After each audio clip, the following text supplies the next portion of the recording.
Want to speak real Spanish from your first lesson? Sign up for your free lifetime account at SpanishPod101.com. Hi everyone! Welcome to the Ultimate Spanish Pronunciation Guide.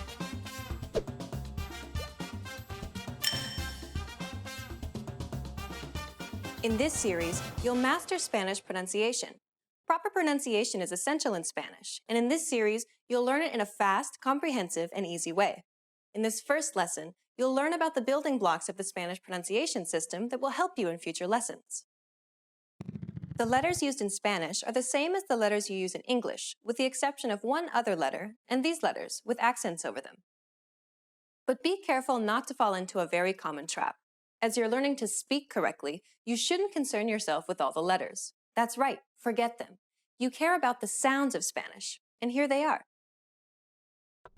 There are 27 consonant sounds and 5 vowel sounds.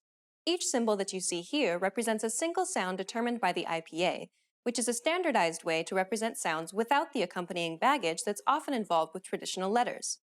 By using these 32 sounds, you can form every single word in Spanish. Still seem complicated? Well, how about this? Of the 27 consonant sounds in Spanish, you already know 18 of them. That's right. If you're a native English speaker, then you already make these sounds every day. We'll cover familiar sounds in lessons 4 and 5. You can also ignore 2 of the vowel sounds for the same reason. The only thing standing between you and perfect Spanish pronunciation are 9 new consonant and 3 new vowel sounds. You can handle that. Now let me introduce Alex, who will be helping you to master these new sounds. Hola, soy Alex. Alex will be giving you native pronunciation examples for you to imitate. But for this first lesson, just sit back and listen to the unique sounds of Spanish. Obtuso, trigo, pollo, cañón, rumbo, bravo, tláhuac, quetzal, ayuno, rata, vehemente, boscoso. In the next lesson, we'll look at the top 5 pronunciation mistakes Spanish learners make. You'll want to make sure not to fall into these common traps. After that, we'll begin going through the vowels and consonants of Spanish. This is your chance to learn how to correctly say all of the words you just heard. We'll finish up the series by covering some special topics that will really make your Spanish sound natural. To close this lesson, here's a question for you. Why is it important to spend time on learning proper pronunciation, even if you're already an advanced speaker? The answer, you will be understood, and this will help you build more confidence as you communicate in Spanish. For beginners, you're creating a strong foundation to build on. And for more advanced students, this is your chance to improve your accent and lose any bad habits you may have picked up. What is the hardest part of Spanish pronunciation? Tell us about it in the comments. In this lesson, you'll learn the top 5 Spanish pronunciation mistakes to avoid. These are common mistakes that students of Spanish tend to make, so pay close attention and make sure that you don't make these same mistakes too. Are you ready? Then let's get started. Number 1. Pronouncing the letter H. The letter H is silent in Spanish. Most people learning Spanish try to pronounce it when in fact it should be silent. English speakers in particular are used to pronouncing it in their own language, so they try to do so in Spanish as well. But don't make this same mistake. Take hello, for example. Hola, Notice that Alex does not pronounce the H sound. hola, Let's move on to number 2. ñe, Many Spanish learners tend to pronounce this consonant incorrectly. Listen to Alex pronounce this consonant in a few words. niño, niña, baño. This letter can be difficult for students of Spanish to pronounce, mostly because they don't have this sound in their language. One trick to pronouncing this sound is by saying the word onion or canyon. It kind of sounds like a combination between an N and a Y sound, doesn't it? But don't worry about much of the specifics for now, as we'll break down this consonant in lesson 7. Number 3. Mispronouncing the letter J. The letter J sounds a bit like an H sound in English.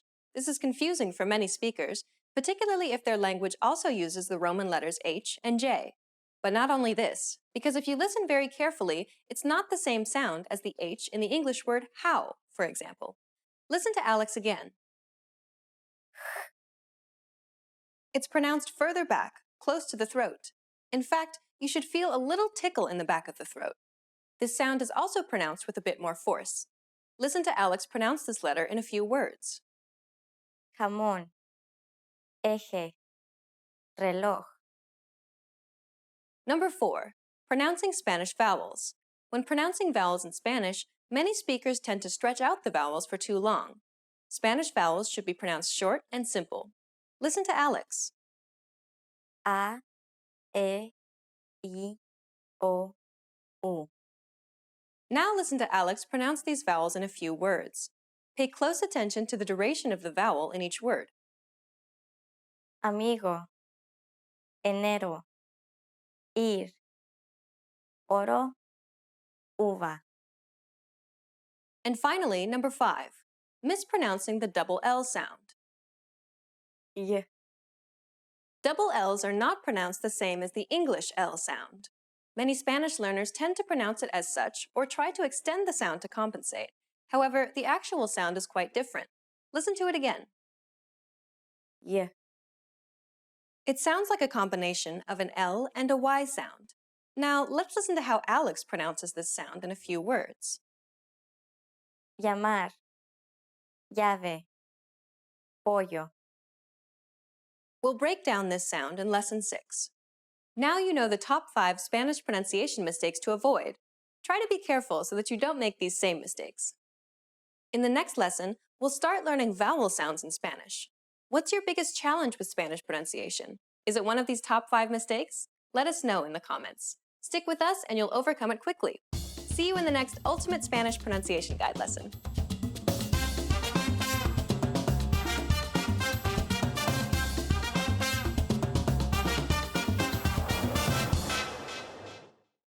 In this lesson, you'll learn all 5 Spanish vowel sounds. A, E, I, O, U. With these sounds, you can pronounce any vowel that could possibly appear in Spanish. Are you ready? Then let's get started. The first vowel is A, rata, rana, azahar. This is similar to the A sound in the word spa, but there is one subtle difference. Try to relieve the pressure from the back of the throat a little. A, A.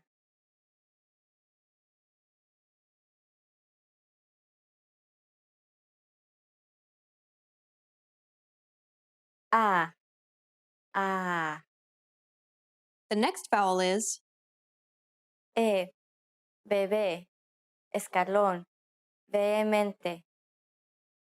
This is similar to the E sound in the word let. E, E. E, E. The next vowel is I, dimitir, mío, tipo.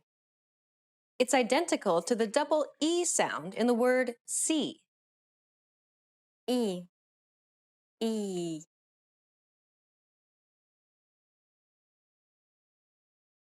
I, I. The next vowel is O, boscoso, oso, todo. This is similar to the O sound in the word boring. O, O. O, O. And the last vowel is U, dúo, cucurucho, curable. It's identical to the double O sound in the word boot. U, U. U, U. Did you notice how in all of the examples, Alex said the vowels short and simply? This is how you should do it too. Many Spanish learners tend to stretch out the vowel sounds longer than needed. Try not to do this. Now let's move on to the next topic. A diphthong refers to 2 vowel sounds that are pronounced within the same syllable. You can kind of think of it like gliding from one vowel to the next very quickly. English has diphthongs as well. Take the word loin, for example. It's not pronounced lo-in, but loin. Notice how the O transitions into the I very quickly. It's almost like you're trying to merge the two sounds. Loin. Notice the difference? Okay, now let's listen to a few examples in Spanish. Gracias. Gracias. Hierba. Hierba. Agua. Agua. Encuentro. Encuentro. Causa. Causa. Neutro. Neutro. Aire. Aire. Trapezoide. Trapezoide. Okay, I think you got the hang of it. Most vowel sound pairings are diphthongs in Spanish. However, sometimes they're pronounced individually. Listen to the following examples. Tía. País.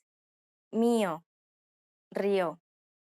Words that are pronounced separately are marked with a rising accent from left to right. We'll cover more about accentuation in Lesson 8, but that's all for vowels. Well done! You've just learned all 5 vowel sounds in Spanish. With these sounds, you can properly pronounce any vowel that could possibly appear in the Spanish language. Isn't that great? In the next lesson, you'll start learning consonant sounds.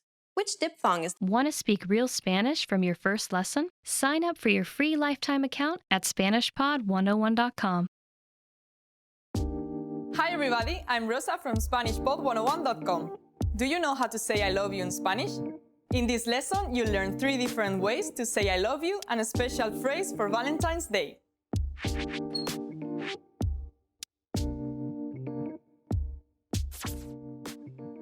Let's start with the most common phrase. Te amo. Te amo. I love you. This phrase is direct.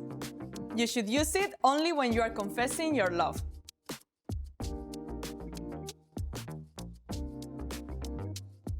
If you want to be less direct, you can use this phrase. Significas mucho para mí. Significas mucho para mí. It means, you mean so much to me.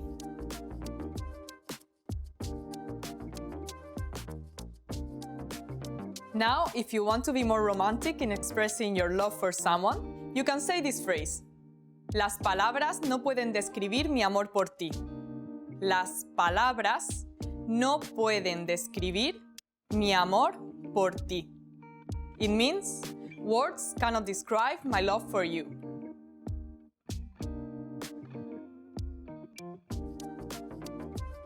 Now you know 3 different ways to say I love you in Spanish. And here's one more. What if you want to spend Valentine's Day with someone special? In that case, you can say, ¿Quieres ser mi Valentín? ¿Quieres ser mi Valentín?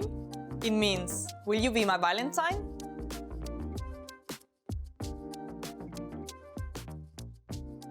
Let's wrap up this lesson by recapping what we've learned. Listen to the expression and repeat after me. I love you. Te amo.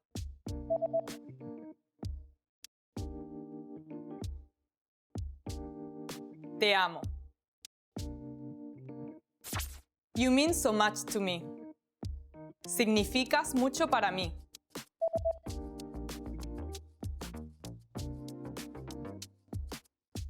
Significas mucho para mí. Words cannot describe my love for you. Las palabras no pueden describir mi amor por ti.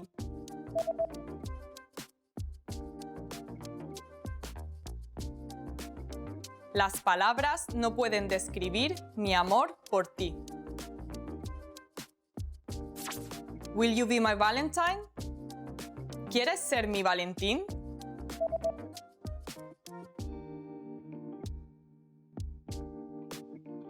¿Quieres ser mi Valentín?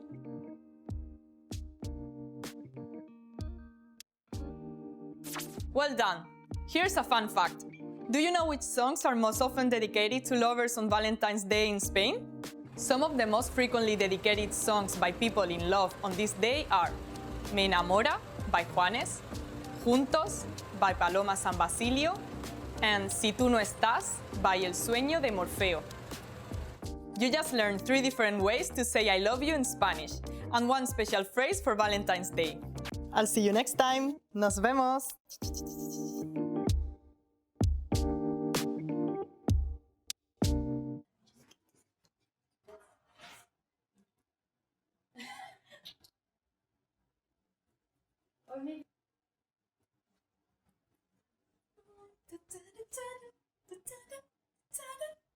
Okay.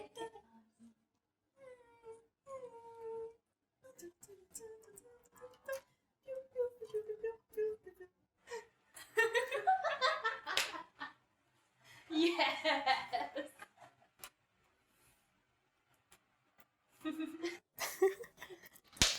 No. Nos vemos. Hi everyone, this is Rosa and today we'll be doing 10 ways to say hello. Let's begin. Buenos días. Good morning. Buenos días. Good morning. So that's what you say like when you wake up, when you greet your family or friends or whoever basically. Hola. Hello. Hola. Hello. Hola is the most common way to greet someone, but might not be like the most formal way to do so. ¿Cuánto tiempo sin verte? Long time no see. ¿Cuánto tiempo sin verte? Long time no see. So this greeting, you could only use it, of course, if it's been a long time since you last saw like that person. ¿Cómo te ha ido? How have you been? ¿Cómo te ha ido? How have you been? So normally you could use this greeting if some time has passed since you last saw that person. Normally when you ask this, you don't want to be answered only like well or bad. Like you want the other person to say a little bit more. ¿Cómo estás? How are you? ¿Cómo estás? How are you? So this one you could use if you want to know how the person is feeling at that moment. They could answer with just like fine, or they could like say a little bit more about how they are doing at that moment. ¿Cómo va? How is it going? ¿Cómo va? How is it going? So this one is similar to ¿Cómo estás?, but ¿Cómo estás? Is more formal. ¿Cómo va? Is a bit more casual. ¿Qué tal el día? How's your day? ¿Qué tal el día? How's your day? Yeah, normally you could ask this question maybe, I don't know, in the afternoon, a bit later, to know how that person's day has been. So yeah, but it's not like formal or informal, it's kind of neutral. ¿Qué pasa? What's up? ¿Qué pasa? What's up? So yeah, this is very similar to ¿Cómo estás?, but it's way informal. So you would normally only use it with friends. Buenas tardes. Good afternoon. Buenas tardes. Good afternoon. Yeah, you would say that from 12 a.m. on. Kind of formal maybe. But yeah, you could also use it with friends. ¿Cómo va todo? How's everything? ¿Cómo va todo? How's everything? This is similar to ¿Cómo estás?, but it's a bit more general.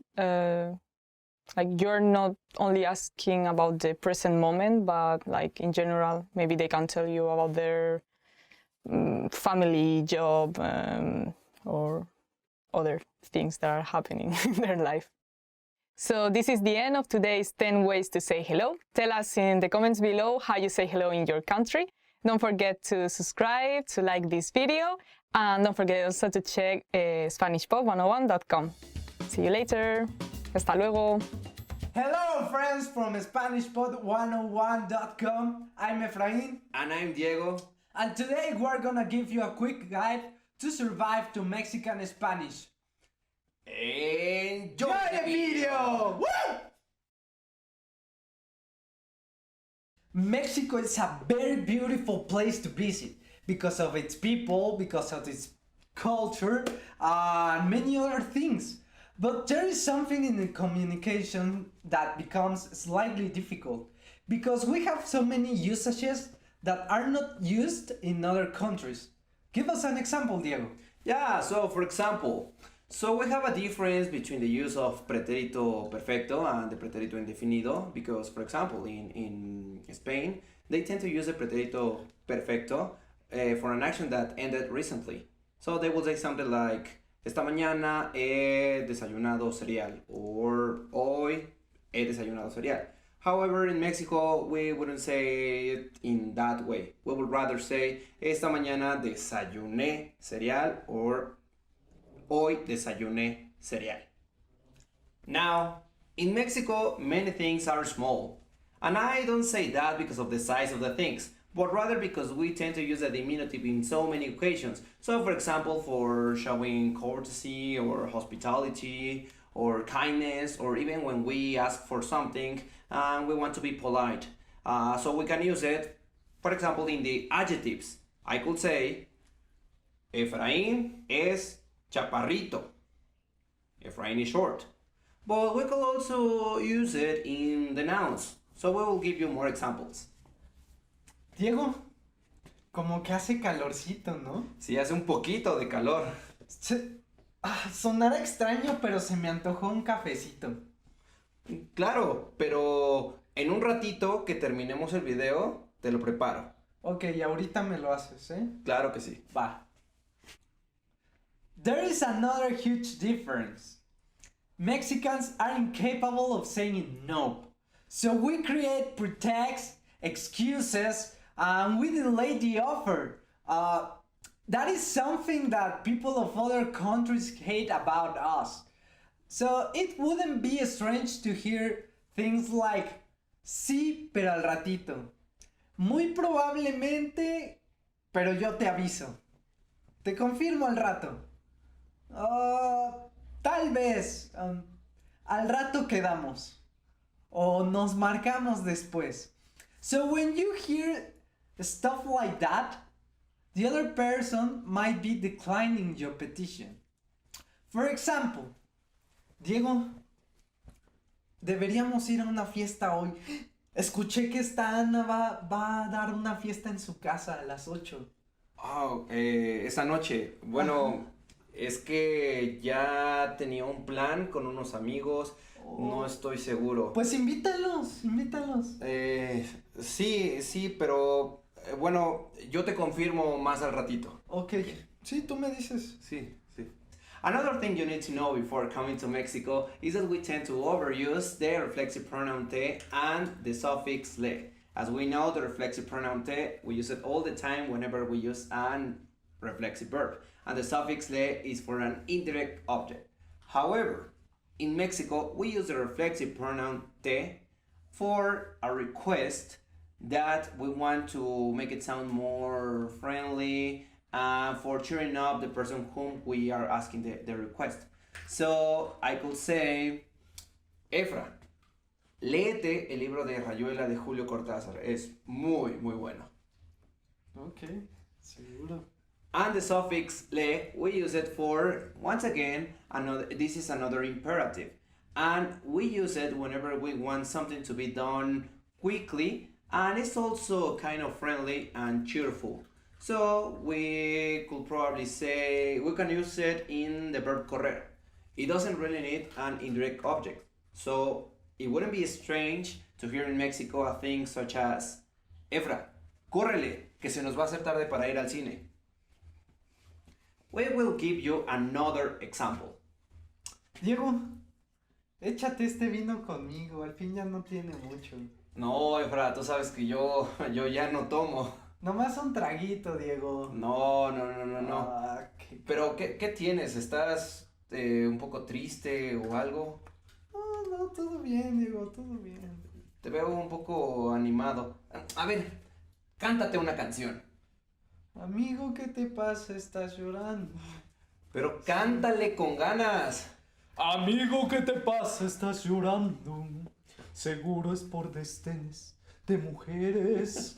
No hay golpe más mortal para los hombres. So, this is it, friends from SpanishPod101.com. We hope you have enjoyed this video and give us your thumbs up if you want to come to Mexico and meet some friends here. Let us know your opinion right below in our comment section, and see you in the next video. See you! Hello everybody, this is Rosa, and today we'll be doing the top 10 must-know vocabulary for the restaurant. So let's go! Camarero, waiter, camarero, waiter. Si no te gusta, díselo al camarero. If you don't like it, say so to the waiter. Like when I was younger, it was very awkward for me to say anything to the waiter, like I wouldn't complain or anything, but yeah, nowadays, if I think that they did something wrong, I think I would say it. Camarera, waitress, camarera, waitress. Esta camarera es muy simpática y alegre. This waitress is very kind and cheerful.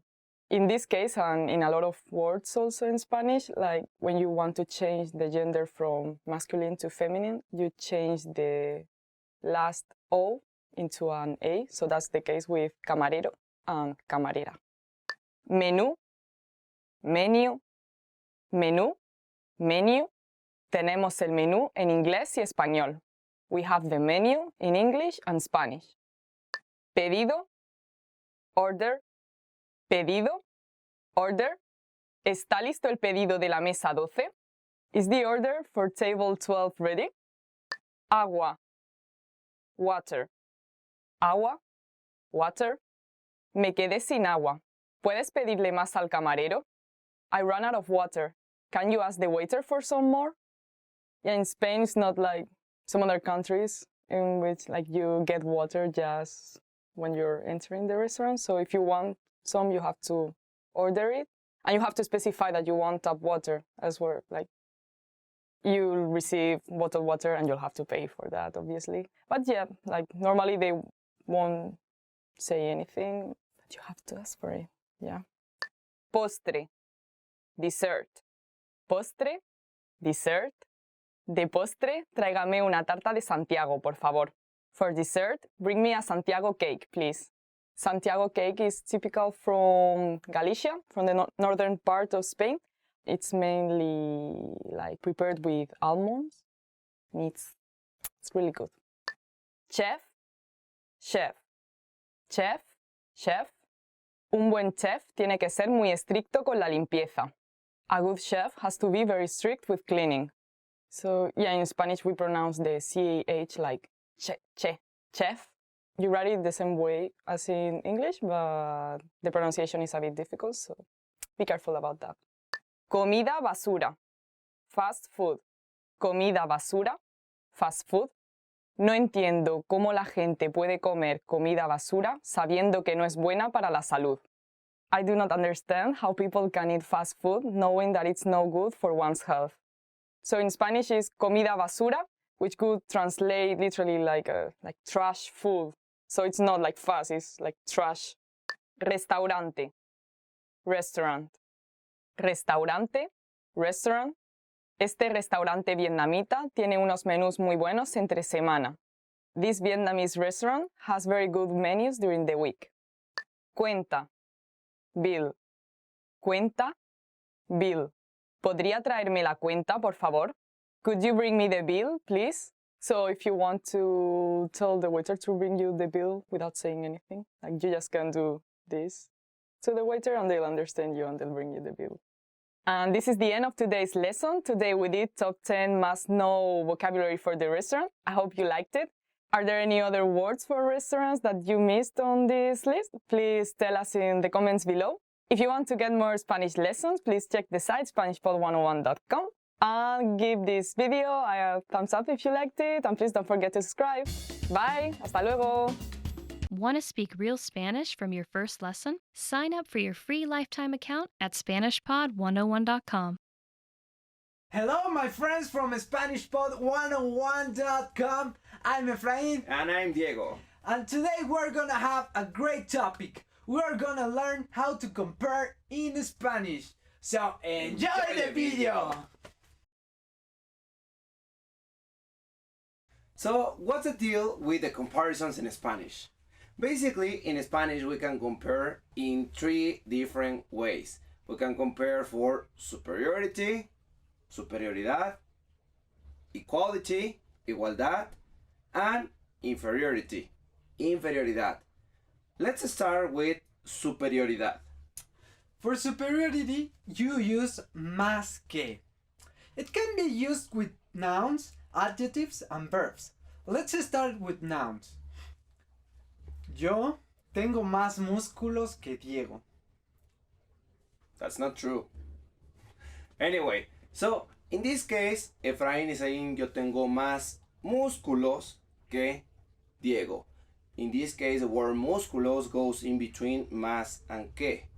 The nouns, either countable or uncountable, goes in between. So I can also say tengo más imaginación, uncountable, que, or yo tomo más agua que, and so on. Now let's see an example with an adjective. Yo soy más moreno que Diego. That's definitely true. So in that case, moreno goes in between más and que, just like the nouns. Finally, let's see how it works with verbs. En este video, Diego va a hablar más que yo. Very good. So with verbs, with actions, más que goes together. And then you just compare the action. En este video, Diego va a hablar más que yo. Now keep in mind that after que, you will say yo. You will not say me. In English, you will rather say Diego speaks more than me. But in Spanish, no, it's like if we were saying more than I. So keep that in mind. Now, let's see inferiority. It works exactly the same as superiority. It's just that you rather use menos que instead of más que. Let's see some examples we saw in the previous one. Yo tengo menos músculos que Diego. Now, the next one. Diego es menos moreno que yo. En este video, yo hablo menos que Diego. So, as you can see, the collocation is exactly the same as más que. Now, a note on superiority and inferiority. We have already seen that we can use más que and menos que for comparing nouns, adjectives, and verbs. But be careful, because we can also use más de and menos de. In this case, we're going to compare quantities. So we use this for countable nouns, not uncountable. So let's see two examples. Number one. Diego, ayer salí con una chica y descubrí que tiene más de 40 años de edad. Wow, es muy grande. Te pasaste de lanza. Me manché, ¿verdad? Sí. Now we can also use menos de. Let's see an example. Diego, hoy hice menos de 15 minutos para llegar a tu casa. Pretty easy, right? Now let's see equality. For the equality, we use tan como and tanto como. Tan como works for the adjectives. But wait, let's see how tan works all by itself. Tan means so, and it helps for intensifying an adjective. For example, ¿qué haces, Efraín? Estoy viendo a mi novia. Es tan hermosa. So in this case, he's saying she's so beautiful. So tan intensifies beautiful. Now, if you want to compare, you just need to add como. So, for example, I could say, mi novia es tan hermosa como la tuya. Pero Diego, tú no tienes novia. Anyway, so let's see now tanto como. Tanto como works for comparing the verbs. And just as más que and menos que, tan como goes together. Let's see one example. Efraín, vamos a pedir una pizza, pero una chica porque tú no comes mucho. Yo como 6 rebanadas y tú 2. No, Diego, mejor una mediana. Yo como tanto como tú. Ok, perfecto. Finally, let's see the nouns. For the nouns, be careful because we can compare either countable nouns and uncountable nouns. For the countable nouns, we will use tantos como or tantas como. Be careful because that depends on the gender, tantos, masculine, tantas, feminine, and we add the s, tantos and tantas. So let's see one example. Diego, en México hay tantos mexicanos como sombreros. Oye, eso es racista. I was just kidding, my friend. Well, anyway, so in that case, he's using tantos sombreros because you can count the sombreros. You can say one sombrero, two sombreros, three sombreros, and so on. Now, we can also compare the uncountable nouns, but for the uncountable nouns, we would rather use tanto and tanta. For example, en México hay tanta vida nocturna como en Amsterdam. Eso es.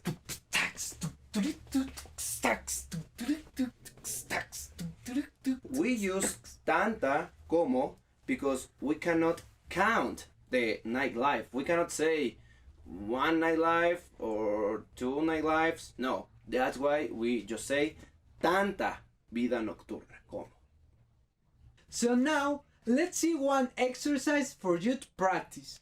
I have 50 pesos. And I have 20 pesos.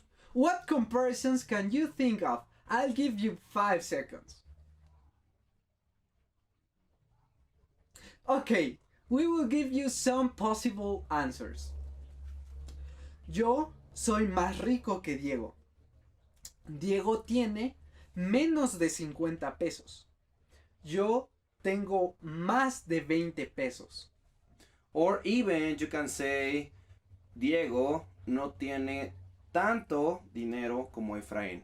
And although in this case I am using the equality form, I am also negating it. So basically I'm saying I don't have as much money as Efraín. That's it, my friends from SpanishPod101.com. We hope you enjoyed this video. If so, please give us your thumbs up and let us know your opinion here in the comment section. ¡Hasta luego! Hasta ahí está, eso estuvo bien.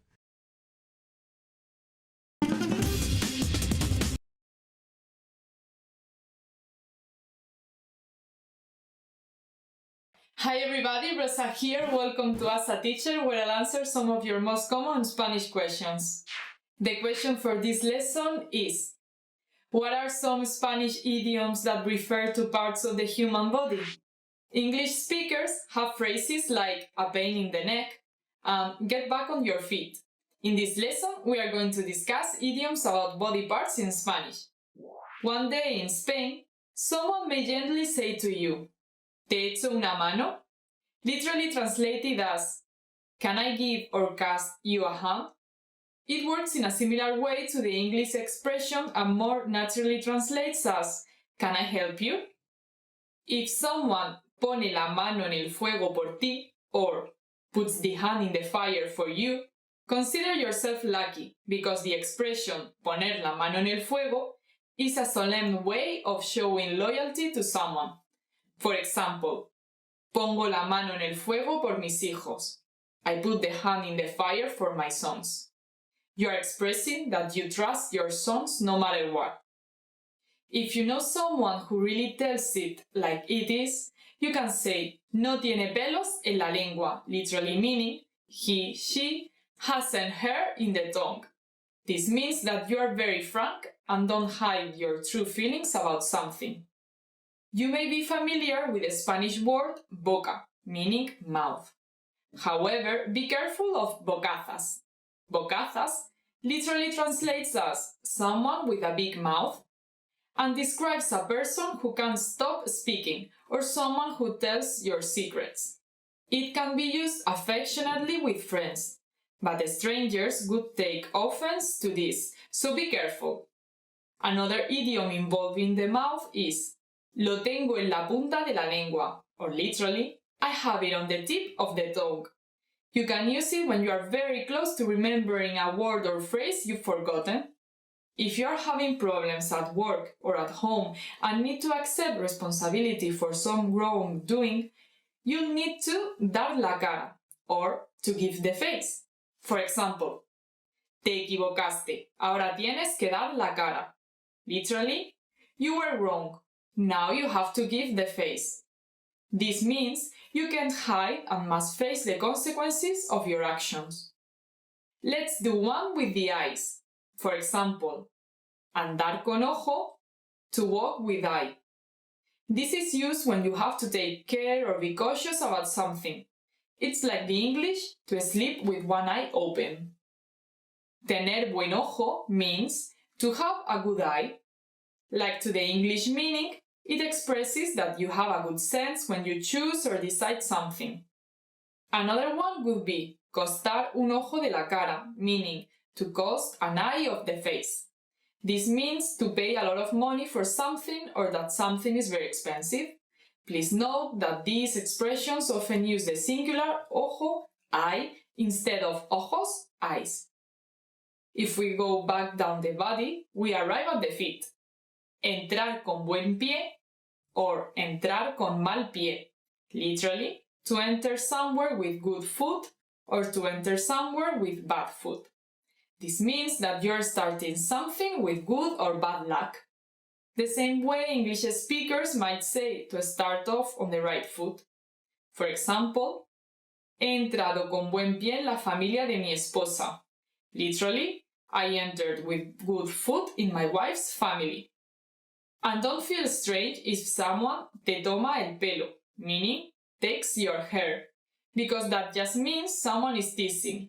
For example, Ana, no me tomes el pelo, meaning, Ana, don't mock me.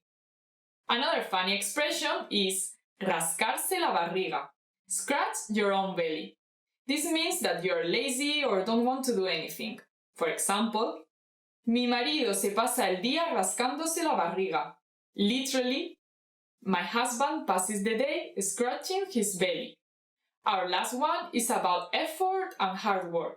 It's dejarse la piel, meaning leave the skin.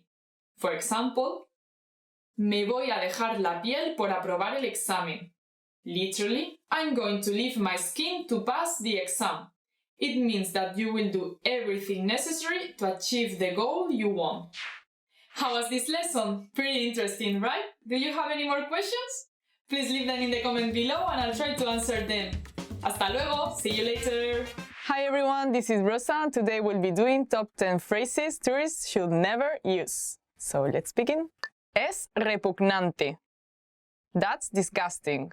Es repugnante. That's disgusting. Just keep it to yourself, I don't know. Mi país es mejor. My country is better. Mi país es mejor. My country is better.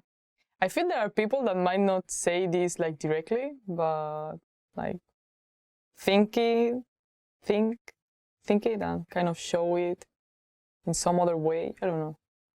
Preferiría estar de nuevo en casa. I'd rather be back home. Preferiría estar de nuevo en casa. I'd rather be back home. I mean, that's your problem, I guess, not the... Like, what can I say? Maybe that person hasn't put enough interest, like, in researching or looking for some activities, on looking to meet new people there. Just try a bit harder, and I'm sure you'll find something. Cállate. Shut up. Cállate. Shut up. So, yeah, not very good manners to tell someone to shut up. No estoy muy interesado en vuestra cultura. I'm not very interested in your culture. No estoy muy interesado en vuestra cultura. I'm not very interested in your culture. I guess this happens a lot, like in maybe Southeast Asia and all these countries. Like people just go to, I don't know, like maybe relax and have some fun. but they don't really are not that interested in, I don't know, like knowing the local people, their culture and everything. I think I'm also a bit guilty of that, maybe. No me gusta conocer gente nueva. I don't like meeting new people. No me gusta conocer gente nueva. I don't like meeting new people.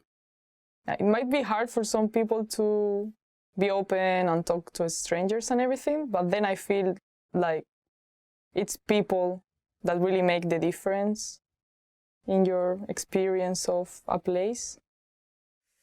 I don't know, try to make the effort. Vayamos a comer a un McDonald's. Let's just eat at McDonald's. Vayamos a comer a un McDonald's. Let's just eat at McDonald's. I've been guilty of that too, like when traveling with a large group of friends, like we would be like going to one place and no, this person cannot eat this or doesn't like this or it's too expensive. Okay, let's go to another. And the same thing over and over again. And in the end, it would be like, okay, let's go to McDonald's and just grab something. Está asqueroso. This tastes awful. Está asqueroso. This tastes awful. I don't know. You can think that. Maybe you can tell it to your friends, but I mean, if it really, really, really, really tastes horrible, like they've made some kind of mistake, like maybe you can tell them, but not that directly. Me quedaré en el hotel todo el día. I'm going to spend the day in the hotel. Me quedaré en el hotel todo el día. I'm going to spend the day in the hotel. I mean, it's your time, it's your money. I don't know. But it's a pity that, I don't know, you are in a different place and you don't go out to experience it. Sois unos incivilizados. You people are uncivilized. Sois unos incivilizados. You people are uncivilized. Like you are so used to your customs, your traditions and everything. If you see something different, it might seem to you more primitive. And this is the end of today's top 10 phrases tourists should never use. Tell us if you've heard someone say one of these things before in the comments below. And don't forget to like this video, subscribe, and check out SpanishPod101.com. See you later. Bye. You've decided to study a new language. So now what? Well, you want to become fluent fast, right? Here are the top 5 shortcuts to learning a language. Number 1, create a study schedule and set some goals. Many language learners are unorganized. Creating a schedule allows you to free up time to study consistently. Goals give you motivation and something to strive for. Number 2, make it fun. If you learn how to make your study time enjoyable, chances are you'll be more inclined to study. Watch a TV show with subtitles or listen to some music. Number 3, find a language partner. This is the best way to improve your conversation skills. It will help you gain fluency even faster and increase confidence when speaking. Number 4, use word lists to build up a solid vocabulary. This is a great way to build up your fluency, one word at a time. Luckily, we have all the word lists you need, with a range of topics, from food to love. Choose whichever language you want to study and go. Number 5, don't be afraid to make mistakes. Nothing helps you improve more than correcting your own errors. You're more likely to remember it correctly the next time around. Everyone makes mistakes. Don't be afraid to learn from them. There's no magical way to learn a new language overnight, but doing all of these can really help your learning process. And remember, if you're interested in getting on the fast track to fluency, sign up for your free lifetime account. No credit card required, and you'll get the best free online resources. Start learning now. Hi everyone, this is Rosa. Today we'll be doing the top 10 phrases you'll need for a date. Let's go! ¿Te gustaría salir a cenar conmigo? Would you like to go out to dinner with me? ¿Te gustaría salir a cenar conmigo? Yeah, so I think like taking someone for dinner is a very like, safe plan for a first date. ¿Estás libre este fin de semana? Are you free this weekend? ¿Estás libre este fin de semana? Are you free this weekend? So you can change este fin de semana, this weekend, for hoy, today, or whichever day of the week. ¿Te gustaría quedar conmigo? Would you like to hang out with me? ¿Te gustaría quedar conmigo? Would you like to hang out with me? Another way of saying it instead of te gustaría would be ¿quieres quedar conmigo? Do you want to hang out with me? A bit more direct maybe, but yeah, it's good to be direct sometimes. So. Eres muy mona. You're so cute. Eres muy mona. You are so cute. So if you are telling that to a boy, you change mona for mono. Yeah, or maybe guapo, which could be more like handsome. Te ves genial. You look great. Te ves genial. You look great. When you are greeting the other person, like it's a good thing to say. Like, hi, how are you doing? You look great. Ha sido una noche estupenda. That was a great evening. Ha sido una noche estupenda. That was a great evening. Yeah, a good way to say goodbye. Yeah, good closing to a date. Yeah, so you can also say, like, you could text this to the other person, like, after getting home or, I don't know. Te llamaré. I'll call you. Te llamaré. I'll call you. So I feel like nowadays, like, no one really calls, right? Like, it's like, I'll text you. So it would be like, te escribiré. Te llevaré a casa. I will drive you home. Te llevaré a casa. I will drive you home. I don't have a driving license yet. ¿A qué hora quedamos mañana? What time shall we meet tomorrow? ¿A qué hora quedamos mañana? What time shall we meet tomorrow? Just bear in mind that Spanish people, well, might be a bit late, so I don't know, try not to take it personally or something. Yeah, not everyone, of course, but that's a stereotype that there's out there about Spanish people. ¿Qué te parece este sitio? What do you think of this place? ¿Qué te parece este sitio? What do you think of this place? So another way to say it would be ¿qué piensas de este sitio? Which could be like a more direct translation of what do you think of this place? So this is the end of today's lesson. Today we did top 10 phrases you'll need for a date. Tell us which phrases you'll use in your next date. And please don't forget to like this video and subscribe to the channel. And if you want to get more Spanish lessons, please check out SpanishPod101.com. Bye!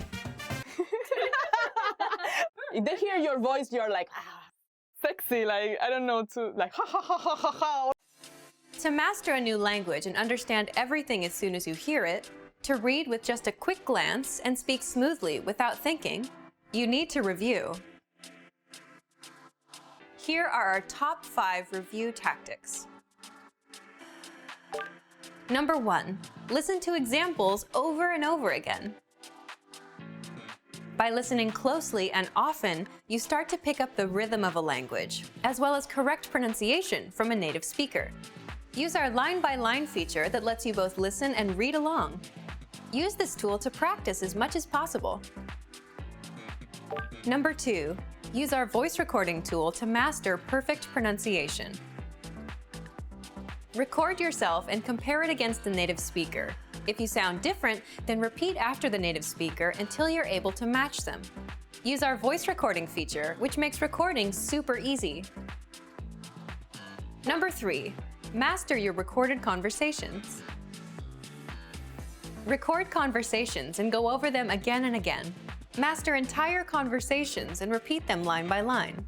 Use any of the dialogues available for download on our website. These come with transcripts of the entire conversation. Number 4, Use mobile devices to reinforce previously learned conversations. Constant review is the best way to progress in your language studies. Download the recorded dialogue to your mobile device and incorporate it into your music playlist. Quick reviews throughout the day effectively reinforce what you've learned. Number 5. Read with line-by-line notes. Read along with a native speaker to really master pronunciation and natural intonation. You should start slow at first, then slowly increase your speed. Your pronunciation will become more natural. You will also see that your ability to understand fluent speakers will greatly increase. You'll be able to improve your communication skills using these 5 simple review techniques. Increase your understanding of your target language. And remember, if you're interested in getting all these review tools, sign up for your free lifetime account. No credit card required, and you'll get the best free online resources. And start reviewing more every day.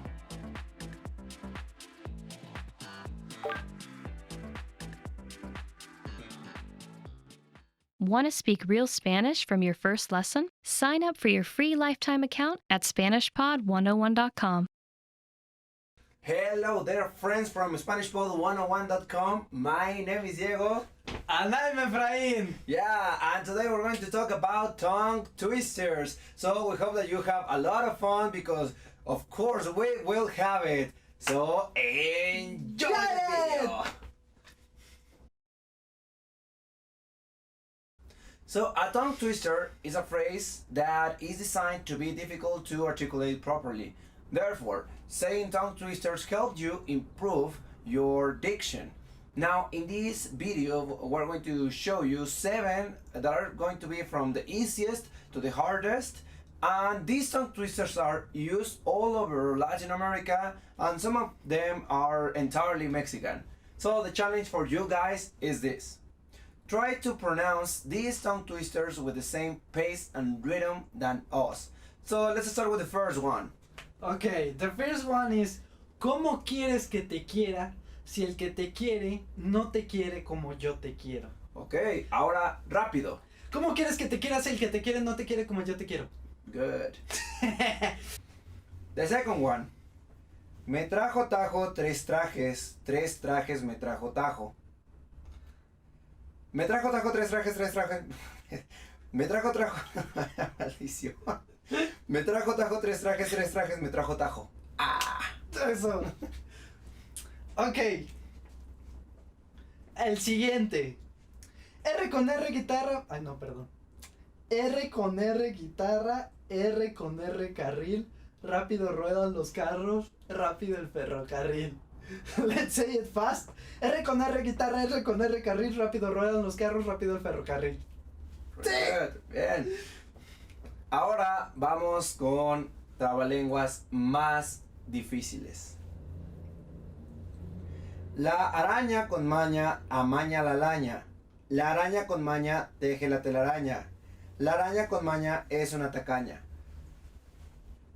La araña con maña amaña la La araña con maña amaña la araña. La araña con maña teje la telaraña. La araña con maña es una tacaña. Good. Okay, the next one is really difficult for me. We are not the best in tongue twisters, but let's try it. 3 tristes tigres tragaban... Otra vez. 3 tristes tigres tragaban trigo en 3 tristes trazos en un trigal. En un trigal, 3 tristes tigres tragaban trigo en 3 tristes trastos. Okay, let's say fast. 3 tristes tigres tragaban trigo en 3 tristes tractos en un trigal tragaban 3 tristes tigres tragaban trigo en 3 tristes... Okay, let's try two. Okay. 3 tristes tigres tragaban trigo en un 3 tristes tigres tragaban trigo en 3 tristes trazos en un trigal. En un trigal, 3 tristes tigres tragaban trigo en 3 tristes trazos. Yeah. Okay, let's go to the next one. Okay. The next one. Este es difícil. Este es difícil para mí. Compadre, cómpreme un coco. Compadre, no compro coco, porque como poco coco, como poco compro. Ok. Compadre, cómprame un coco. Compadre, cómprame un coco. Compadre, no compro coco porque como poco coco. Ok.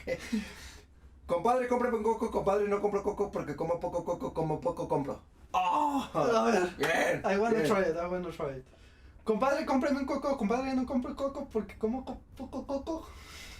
Okay, next one. The next one, the last one. This is Okay. the most difficult. El volcán de Parangaricutirimícuaro se quiere desparangaricutirimícuarizar y quien lo desparangaricutirimícuarice será un gran desparangaricutirimícuarizador. Okay, once again.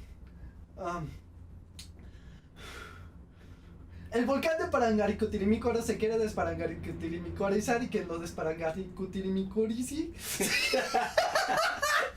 otra vez, desparangaricutirimícuarice. Ok, el volcán de Parangaricutirimícuaro se quiere desparangaricutirimícuarizar y quien lo desparangaricutirimícuarice será un gran desparangaricutirimícuarizador. ¡Sí! A ver, try to. You try. No, I don't want to try it. Okay, so this is a bonus for you guys. I haven't found a single person that is able to pronounce this. Okay, so we have a name, and the name is Eustaquio, right? That's the name of a person, Eustaquio. But are you able to pronounce Eustaquio 3 times? Are you able to say it 3 times in a row and very fast? I haven't found a single person that is able to do it. So why don't you try? Why don't you say Eustaquio? Eustaquio. Okay, now try to say it, but 3 times. 3 and times. Fast. Fast or slow? No, fast. Eustaquio. No. Eustaquio. No. Eustaquio, ¿verdad? Eustaquio. Eustaquio. Eustaquio. Hopefully, guys, you can do this. If so, please let us know in the comment section. So that's it for today. Thank you for watching us, friends from SpanishPod101.com. And please give us your thumbs up if you like this video. And please subscribe and write your comments below. And that's it. So see you in the next video. Hi everyone, this is Rosa. Today we'll be doing top 10 phrases to use when you're angry. Let's begin. No es de tu incumbencia. It's none of your business. No es de tu incumbencia. It's none of your business. Okay, so if someone asks you about something you don't want to say anything about, like, and you're, I don't know, a bit upset maybe at this person, like you can say this. Cállate. Shut up. Cállate. Shut up. So very straightforward. If you want someone to be silent, you can say this.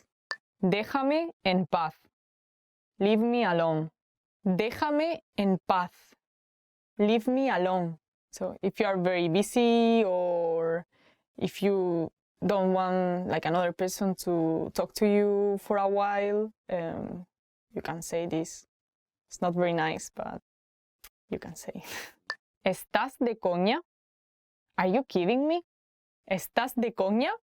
Are you kidding me? So for example, if someone is saying something to you and that thing like really surprises you and you, I don't know, didn't think that that could happen, you can use this sentence. Depending on the tone you use, you can use it with friends and it doesn't have to imply you're angry or anything. It's more like you are surprised, you are, I don't know, you didn't expect to hear that. So, I mean, it's very informal, but it doesn't have to mean that you are angry at the other person. Como quieras, whatever. Como quieras, whatever. So, I don't know, when you are tired of discussing with someone, you just want to end the conversation, you can say como quieras, like whatever you want to do, it will most likely be finished. Corta el rollo. Cut it out. Corta el rollo. Cut it out. For example, if someone is making a lot of excuses, is trying to explain something, and you just want them to shut up and yeah, stop, I don't know, making excuses or whatever, you can say this. Corta el rollo. No quiero hablar contigo. I don't want to talk to you. No quiero hablar contigo. I don't want to talk to you. You want someone to give you some space and not talk to you for a while, you can say that to this person. Estoy molesto. I'm upset. Estoy molesto. I'm upset. So yeah, you can say this if someone has done you something. Yeah, you're feeling a bit mad about it. ¿Y qué pasa? So what? ¿Y qué pasa? So what? Maybe if someone makes a remark about something you said, I don't know, the other person like is complaining about something or found some problem, but you don't think that thing is important, you can say, ¿y qué pasa? So what? No me estás escuchando. You're not listening to me. No me estás escuchando. You're not listening to me. When you are discussing with someone and like the other person goes on and he isn't really listening to you, you can say this, for example. And this is the end of today's top 10 phrases to use when you're angry. Tell us in the comments below what you say when you're angry. Don't forget to like this video, subscribe to the channel, and check out SpanishPod101.com. Hasta luego! I'm not angry. Want to speak real Spanish from your first lesson? Sign up for your free lifetime account at SpanishPod101.com. Hello friends from SpanishPod101.com. I'm Efrain. And I'm Diego. And today we're gonna improve your vocabulary with words that you can use every day in your life. So enjoy the video. Carolina es tu mejor amiga, ¿no? Así es, Diego. Y cuéntame, ¿cómo es ella?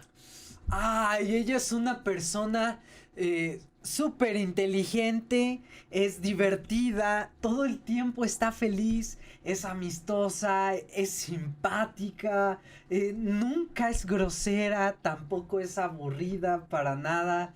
Wow.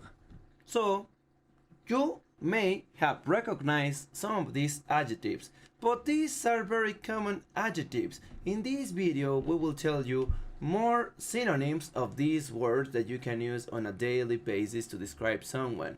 So let's start with the first one, inteligente. Let's give you an example.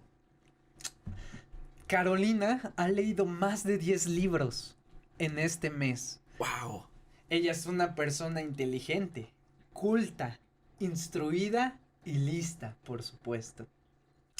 Diego, ¿y cómo es tu hermano Víctor? Mi hermano tiene muy buena complexión física, entonces podría asegurar que él es guapo, es agraciado, apuesto. Claro, además, él se lleva muy bien con las personas. Es cierto. Es simpático, es agradable y por supuesto encantador. Sí. Y yo he visto que cuando toca el piano, eso lo pone muy feliz, lo pone contento y por supuesto alegre. Totalmente. Y además, él cuenta muy buenos chistes. Claro. Es divertido, chistoso, ocurrente, gracioso. Y dime, Efraín, ¿cómo te gustaría ser recordado? Muy buena pregunta, Diego. Pues a mí me gustaría ser recordado como una persona interesante, como una persona cautivadora, como alguien atrayente. Okay. Y no solo eso, me gustaría ser recordado como una persona amistosa, una persona afable, como alguien accesible a los demás. ¿Sabes? Esas son buenas características. Yo también puedo afirmar que Efraín no es alguien aburrido, o desganado, o desanimado, o adormecedor. Claro, Diego, muchas gracias por tus palabras, sí. Son muy bonitas. Sí, sí. Oye, ¿qué pasa? Te veo triste, muy triste, afligido. ¿Todo bien? Pues no todo bien. Yo iba caminando y una señora me dijo, hey, ¿qué traes en la bolsa? Y yo le dije, traigo mi llaverito. Y se empezó a reír, solamente se empezó a reír. No puede Y ser. eso me ofendió mucho. Ay, no puede ser. Qué señora tan grosera, tan maleducada, tan antipática, tan insolente. Claro que sí. ¿Qué personas hay en esta tierra? Vaya que sí. Now, let's test your knowledge with some exercises. The first one. Miguelito acaba de conseguir un nuevo trabajo. Miguelito está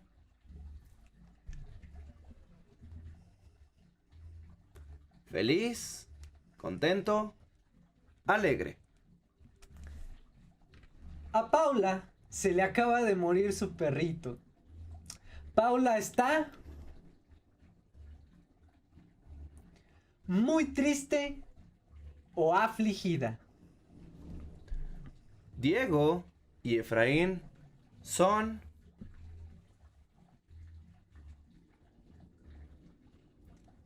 guapos, apuestos, agraciados. A Nacho le gusta mucho jugar ajedrez, le gusta mucho leer y nunca ha regresado con ninguna de sus ex. Nacho es una persona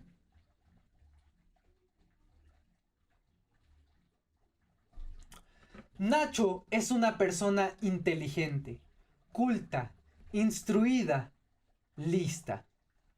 Muy bien hecho, Nacho. Sé como Nacho. That's it for today, my friends from SpanishPod101.com. We hope that you have enjoyed the video. If so, please give us your thumbs up, and if you have any opinion, let us know in the comment section. Nos vemos en el siguiente video. ¡Hasta luego!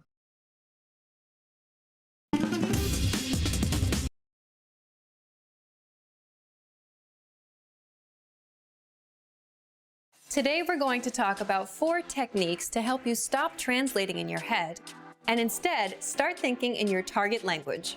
This will allow you to have conversations with ease, read smoothly, and better understand native speakers. These are 4 methods to help you think in a new language. Number 1, surround yourself with your target language. This way, you'll be completely immersed in the language. Without realizing it, you'll learn pronunciation, sentence structures, grammar, and new vocabulary. Play music in the background while you're cooking, or have a radio station on while you study. Just use one of our endless podcasts available to you. These are easy to listen to in the background while doing other things. Number 2, learn through observation. This is how we all learned our native languages as kids. Words will develop their own meanings that relate better to your target language, rather than meanings that are translated directly. Number 3, speak out loud to yourself. Even if you're a little embarrassed, it forces you to listen to how you speak. It makes it much easier to spot simple grammar mistakes. Number 4, practice daily. If you practice everything for only one day, you won't retain the information you learned. The brain can realistically only focus for about 30 minutes. So studying a little every day allows you to absorb better. Follow these steps and have patience. You'll soon be able to achieve your language learning goals. Just make sure to remember these 4 methods. Sign up for your free lifetime account. No credit card required, and you'll get the best free online resources. And start learning more every day.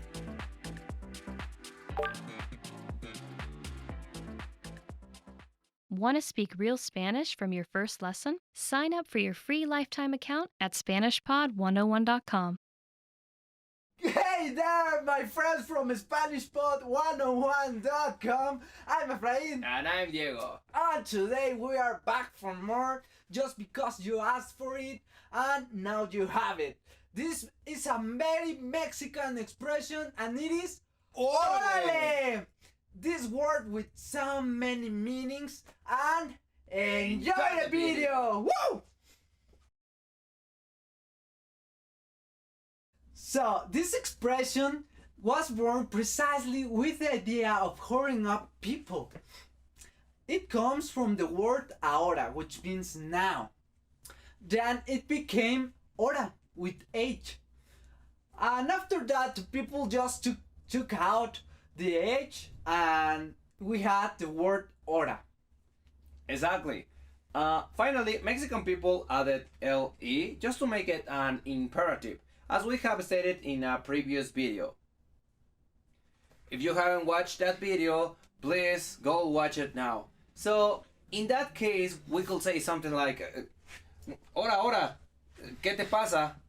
Or, órale, órale, ¿qué te pasa? Which means like, right now, what's going on with you? What's happening? After some time, people have adapted this word to convey many different meanings. Now we're going to give you 8 different ways where you can use the word órale.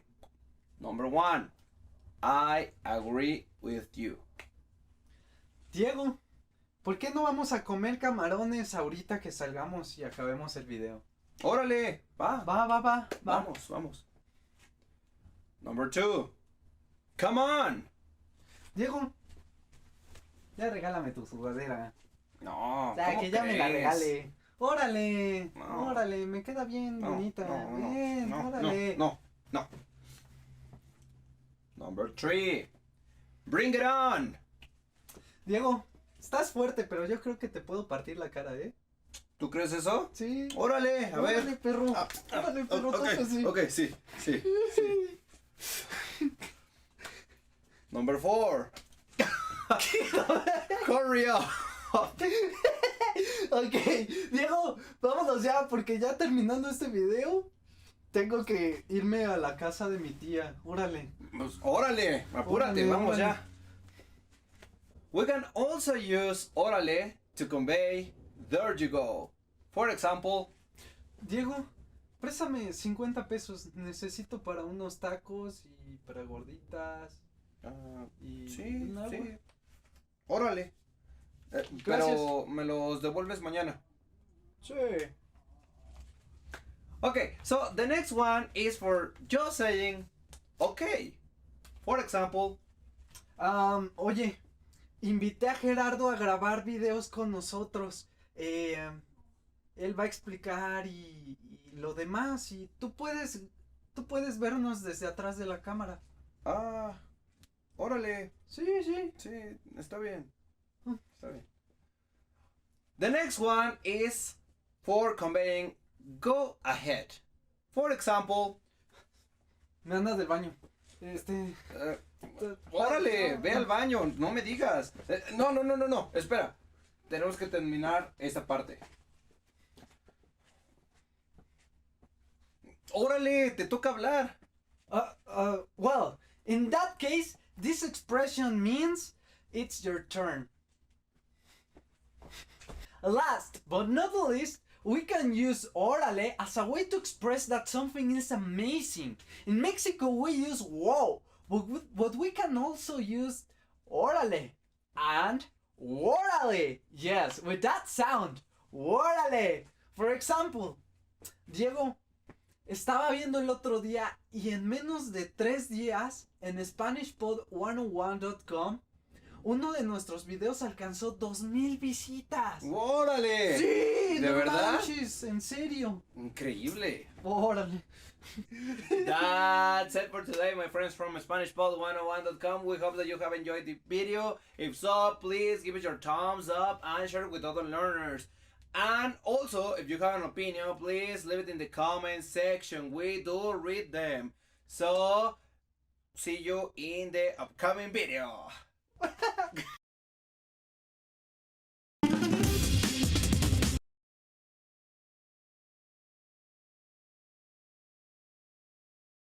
Want to speed up your language learning? Get access to all of our best PDF cheat sheets for free. Just click the link in the description and sign up for your free lifetime account right now. Hola, bienvenidos. Mi nombre es Romina. Mucho gusto. Hello and welcome. My name is Romina. Nice to meet you. Today I'm going to teach you 10 phrases with the verb tener. Do you know what this verb means in Spanish? Tener significa to have. Tener means to have in Spanish. So I'm going to teach you 10 phrases, and you might be wondering why 10 phrases. I just like that number. It's like the 10 commandments.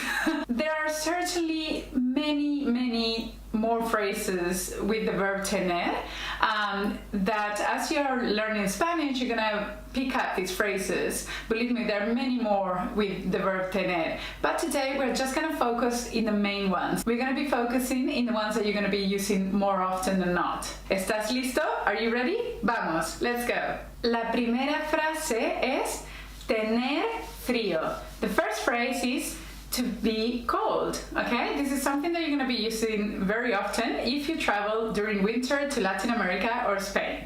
Tener frío. Repite, por favor. Tener frío. Tener frío. Now, what happens if you travel during summertime and it's really hot in the Caribbean? What would you say? Tener calor. Why am I doing this? This is actually for cold. Tener calor. Repite, por favor. Tener calor. Tener calor. Okay, now imagine that you're walking down the street, it's lunchtime, and you can smell this beautiful barbecue being cooked, and your stomach grumbles, and then you want to say, God, I'm hungry. So you're going to say, tener hambre. Repite, por favor. Tener hambre. Tener hambre. Very important here, make sure you're saying hambre and not hombre. This is actually a common mistake, and it's kind of cute and pretty funny. Hombre means a man, okay? So instead of saying that you're hungry, you are saying that you have a man, okay? Yeah, just be aware of it. So you just finished your barbecue and you will love to have a beer to complement that meat you just finished eating. So you are gonna say, I'm quite thirsty. You're gonna say, tener sed. Tener sed. Tener sed. I'm sorry, that's actually the dog scratching the door. Sorry about that. Just one moment.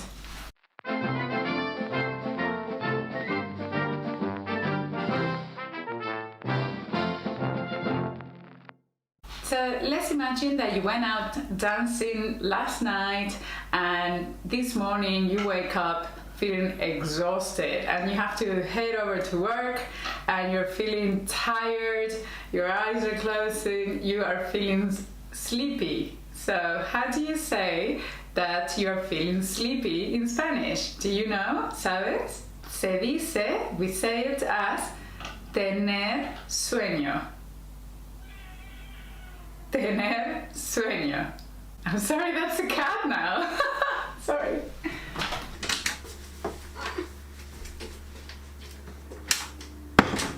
Okay, lo siento muchísimo. I'm sorry about that. Continuamos. Let's continue. Please repeat. Por favor, repite once more. Tengo sueño. Tengo sueño. Tengo sueño. The phrases that we use so far are really important, and you should definitely memorize these ones because you're gonna use them quite a lot when you're in Latin America and Spain. And I'm not too sure if you noticed, but the translation from Spanish and into English doesn't really work that well because we're saying different things. In English, you say, I am thirsty. I am feeling hot. I'm hot. I'm cold. you're using a different verb. You're not using the verb I have, which is the one we are using in Spanish. We're literally saying I have thirsted, I have thirst, I have heat, I have hot, I have cold, I have sleepiness, okay? So just be aware of it, that the translations are not always 100% accurate, but of course we're meaning exactly the same thing. Tengo sed, I'm thirsty, I just want a glass of water. Okay, so now I want to show you other phrases with the verb tener that are a little bit more complicated, I would say, a little bit more complex. So the first one I want to show you is tener miedo a. Repite, por favor. Tener miedo a. Tener miedo a. Okay, so if you're someone that has a lot of phobias, you're gonna love this sentence because we're saying I'm scared to something, I'm afraid of something, right? Let's say, for example, spiders, that you're scared to death to spiders, right? So you have to use this phrase, tengo miedo a las arañas. What about if you're scared to heights like myself? So you're gonna say, tengo miedo a las alturas. So as you can see, I'm just adding whatever I'm scared of at the end of the phrase after a, and all I'm doing is including the article before the word, okay? Instead of saying I'm scared of spiders, I'm sort of saying like I'm scared of the spiders. Tengo miedo a las arañas. So just be aware of it. Okay, this one, it's a really cool phrase. I think if you know this one, it's gonna be pretty impressive when you're talking to Latinos or people from Spain. They're gonna be a little bit impressed if you say this. This is a phrase that we use quite a lot. Maybe you already heard of this, or maybe you already know it. Tengo ganas de. Repite, por favor. Tengo ganas de. Tengo ganas de. Okay, so here we're saying, I feel like, you know when you're feeling like you want to do something, you want to go out dancing or having a beer with friends, this is the phrase you're going to be using, okay? Tengo ganas de salir a bailar. Tengo ganas de beber cerveza con amigos. Tengo ganas de ver televisión. It's very easy. All you have to do is think of an activity that you want to do and then just put it at the end of the phrase in the infinitive form. And what about if you don't feel like doing something? Just simply add a no somewhere in the sentence, right? In the beginning, before the verb tener, not somewhere, in the beginning, before the verb tener. Okay, so you're gonna say, no tengo ganas de. Okay, let's say that you don't feel like going out for a walk. No tengo ganas de caminar. The next phrase is tener prisa. Repeat, please. Tener prisa. Tener prisa.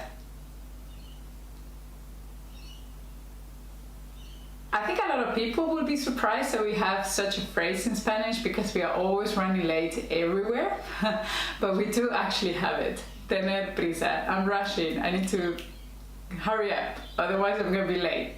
Tengo prisa. Bien. Ahora vamos a la frase número 9. So now we're going to phrase number 9, okay? This is a good one if you need to speak to a doctor or if you're going to a hospital, okay? The phrase goes like this. Tengo dolor de. So here you're saying, I feel pain, or I have pain of something hurts, right? So for example, let's say you're having a headache, okay, your head hurts. So you're gonna say in Spanish, tengo dolor de cabeza. Cabeza. Okay, repite por favor. Tengo dolor de cabeza.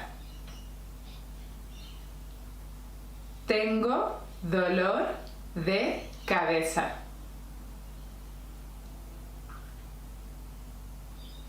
Tengo dolor de cabeza. Y finalmente hemos llegado a la frase número 10. I love this one. I love this one. We use it all the time. This is tener suerte. Repeat, please. Tener suerte. Tener suerte. Tener suerte literally means to be lucky, okay?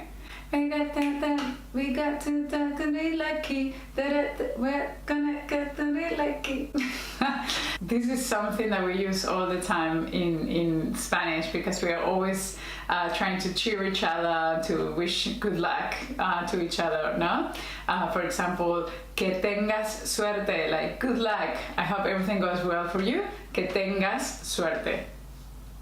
All right, my friends, those are the 10 phrases I wanted to teach you with the verb tener in Spanish. Believe me, there are many, many more out there with the verb tener, but I think if you memorize these 10, it's a great start. So definitely go back a few times in the video, make sure you repeat after me until you get the pronunciation right, and make sure you remember them. So next time you meet with your Latinos amigos or with the people from Spain, you can say any of these phrases. Muchas gracias for watching this video. Thank you so much for watching this video, and I will see you next time. Adiós. Hola, hola. Mi nombre es Romina Romagnolo. Mucho gusto. Hi guys, my name is Romina Romagnolo. Nice to meet you. Hoy voy a explicarte los demostrativos en español. Today I'm gonna explain you Spanish demonstratives.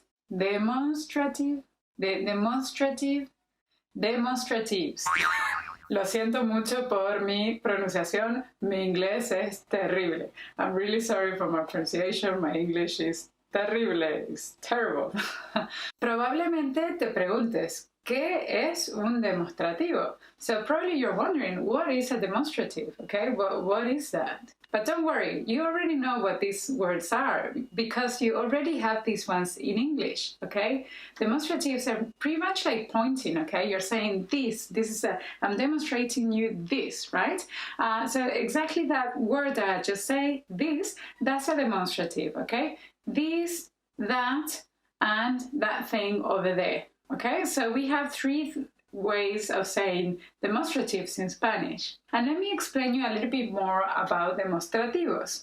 Una cosa que es muy importante comprender cuando hablamos de demostrativos es la referencia. One of the things that is very important to understand when we're talking about demostrativos is the reference point, okay? Who is being the reference point, okay? So, el punto de referencia es el hablante. So the point of reference is the person that is doing the talking, okay? Is the speaker. I am the speaker. I'm referring about things that are within my reach, okay? Or maybe I'm referring to things that are a little bit further away from me, okay? I can still maybe reach them, or it doesn't take a lot of effort for me to reach them, and I can refer about those things. And maybe if I'm talking about things that are very far away from me, that's when I'm going to be using certain demonstratives. Cuando quiero hablar de un objeto que está cerca de mí, voy a utilizar el primer demostrativo, este. So when I'm talking about an object that is near me, okay, which is within my reach, okay, I'm going to talk about este. I'm going to use the first demostrativo, este. Este en español significa this. Este in Spanish means this. If that object is just a little bit farther away from me, let's say it's still within a hand distance, okay, I can still reach out and grab that object, or maybe it requires for me to move a little to grab that thing. So in that case, I'm gonna make a distinction, okay? I'm not talking about this anymore, I'm talking about that, yeah? So I'm gonna say ese, ese. Repite, por favor, please repeat. Ese, ese.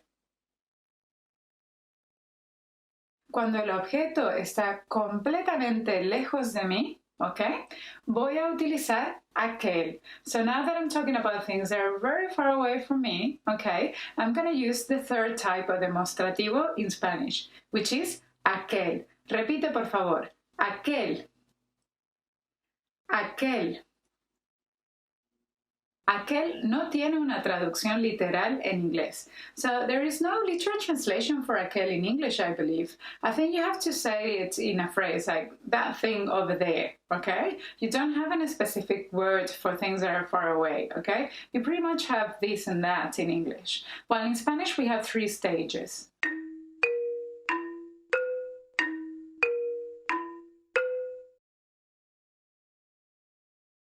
Hay 2 cosas a tener en cuenta cuando hablamos de demostrativos en español.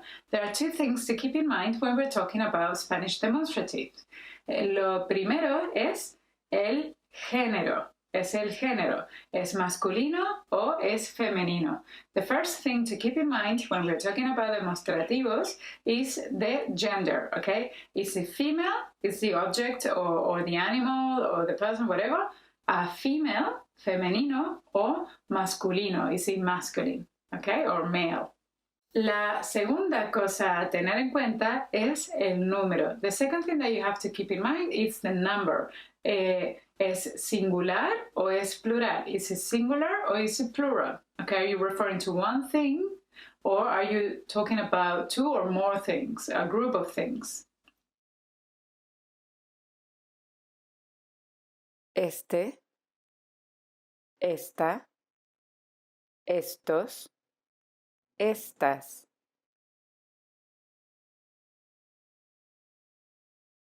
Ese, esa, esos, esas.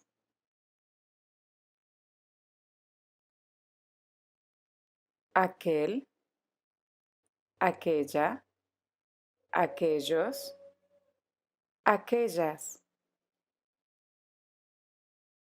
So let's practice this with an example. Este es mi gato.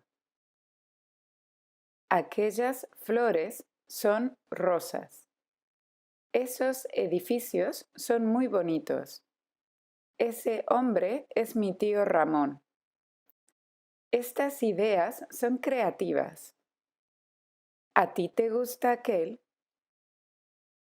Muy bien amigos, es el final del video. Muchísimas gracias por ver esta clase. Very good my friends, this is the end of the video. Thank you so much for watching today's lesson. I really appreciate your support. Si tienes preguntas, por favor, escríbenos en los comentarios. I really do appreciate your support and please let me know if you have any questions in the comments down below. Muchas gracias, nos vemos, adiós. Hola, soy Brenda Romaniello, tu profesora de español. Hello, my name is Brenda Romaniello and I'm your Spanish teacher. Hoy vamos a ver los pronombres de interrogación. Today we're going to have a look at the WH questions in Spanish. So, we say and we call them WH questions in English because most of these questions will start with a WH in English, so the translation will be with a WH question. But that is certainly not the case, of course, in Spanish. So what they are called is actually pronombres de interrogación, and we use them to ask questions in Spanish. So let's put your knowledge to the test a little bit as well, and let's see if you know what these questions mean in Spanish, and then if you don't know, I'll teach you and then I'll give you some examples as well. Número 1. ¿Qué? ¿Qué? ¿Qué? ¿Qué significa? It means what. Por ejemplo, ¿qué prefieres comer hoy? What do you prefer to eat today? Número 2. ¿Cuándo? ¿Cuándo? Cuando significa when, and we use it to talk about time. Por ejemplo, ¿cuándo vuelves de tus vacaciones? When are you coming back from your holidays? Número 3. ¿Dónde? ¿Dónde significa where? And we use it to talk about a location. Por ejemplo, ¿dónde vives? Where do you live? Número 4. ¿Cómo? ¿Cómo? ¿Cómo significa how? Por ejemplo, ¿cómo prefieres tu carne? How do you like your steak cooked? Número 5. ¿Por qué? ¿Por qué significa why? Por ejemplo, ¿por qué estudias español? Why do you study Spanish? Número 6. ¿Cuál and cuáles? ¿Cuál and cuáles significa which? But hang on a second, we have 2 questions here. So, can you tell me what the difference between cuál and cuáles is? Do you know why we have 2 options for which in Spanish? The answer to this question is because it's going to depend on the number. So if we're talking about only one thing, we're going to say cuál. So cuál is for the singular, and cuáles will be the plural form when we talk about 2 or more things. Por ejemplo, ¿cuál es tu casa? Which one is your house? ¿Cuáles son tus documentos? Which are your documents? Número 7. ¿Quién and quiénes? So again, here we're going to have 2 options, and it means they mean in English who. So again, why do you think we have 2 options here, quién and quiénes? Exactly the same as cuál and cuáles. Quién is going to be used to refer to one person, and quiénes is the plural form, and we're going to use it for 2 people or more. Por ejemplo, ¿quién es tu mejor amigo? Who is your best friend? ¿Quiénes son tus hermanas? Who are your sisters? Número 8. And the last one.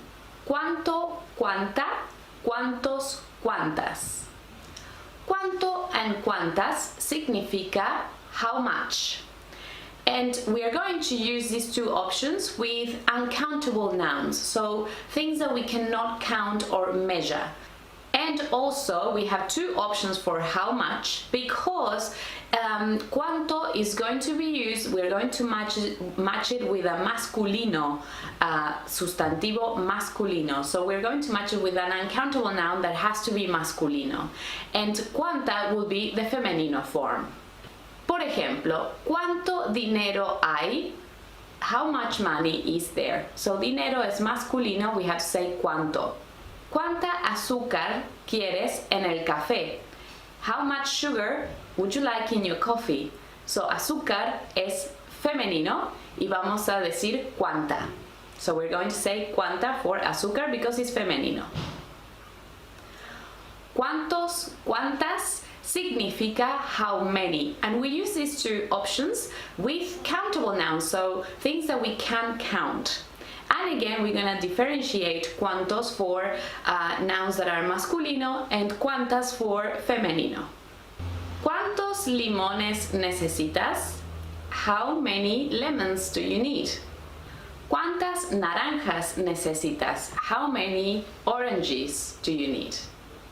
Muy bien, so that is the lesson for today. I really hope that you liked it and you enjoyed it. If you did, give it a thumbs up. And I will be seeing you next class. Nos vemos la próxima clase. Adiós. Hello friends of Spanish Pod 101.com. This is Diego and Efra. We have a new video. 5 tipos de música. 100% mexicano. Como dice el buen Diego. Enjoy this video.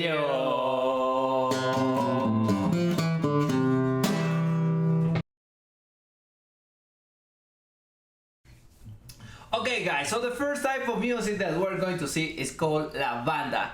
Y la banda tiene dos diferentes tipos de banda.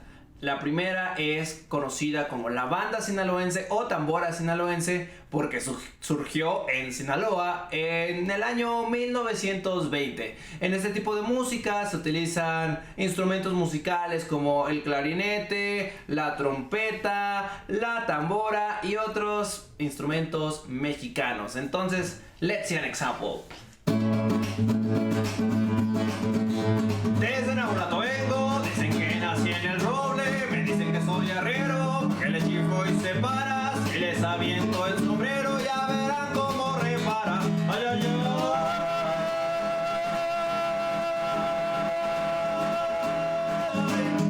Ay, mamá, por Dios. Ok, chicos. Esta canción originalmente es cantada por El Recodo, que es un grupo mexicano bastante viejo, y bueno, todas sus canciones son representativas de este género, la banda sinaloense o tambora sinaloense. Otro tipo de banda es una banda un poquito más relajada y que generalmente habla del amor, pero también del desamor. Suelen ser canciones bastante tristes y las podemos escuchar generalmente en las cantinas o bares de México. Es todo un show ver a la gente cuando ponen estas canciones. Entonces vamos a darles un ejemplo.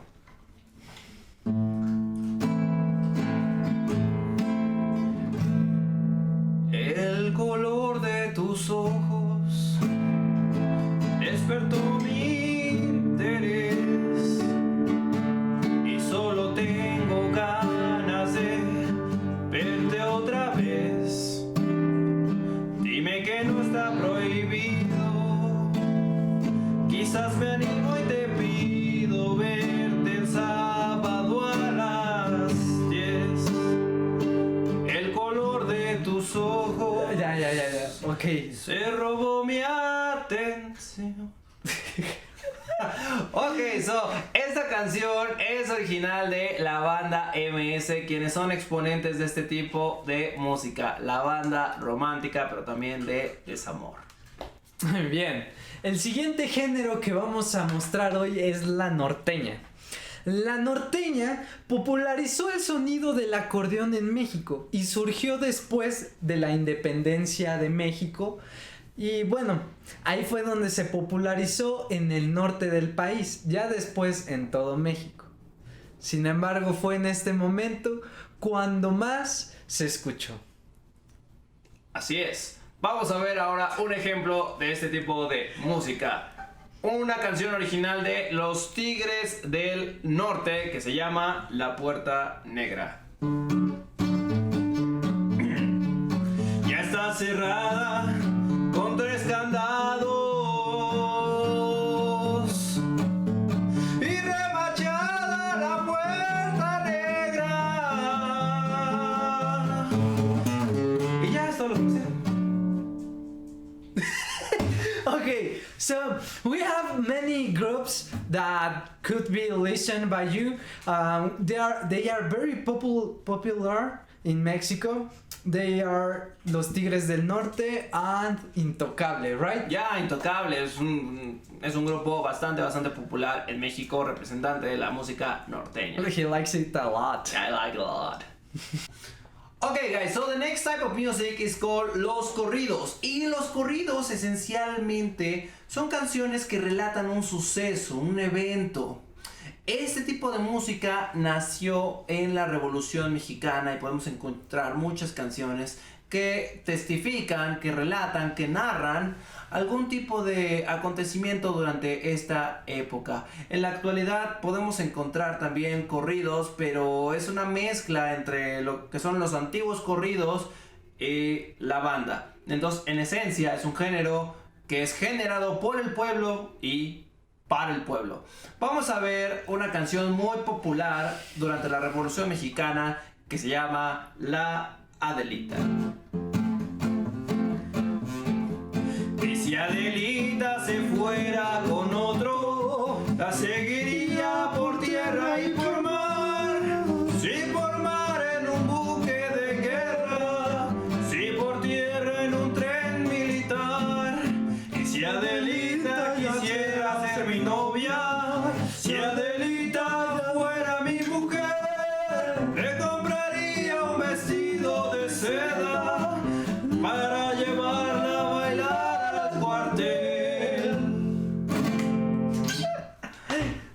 Ok, el siguiente es la ranchera.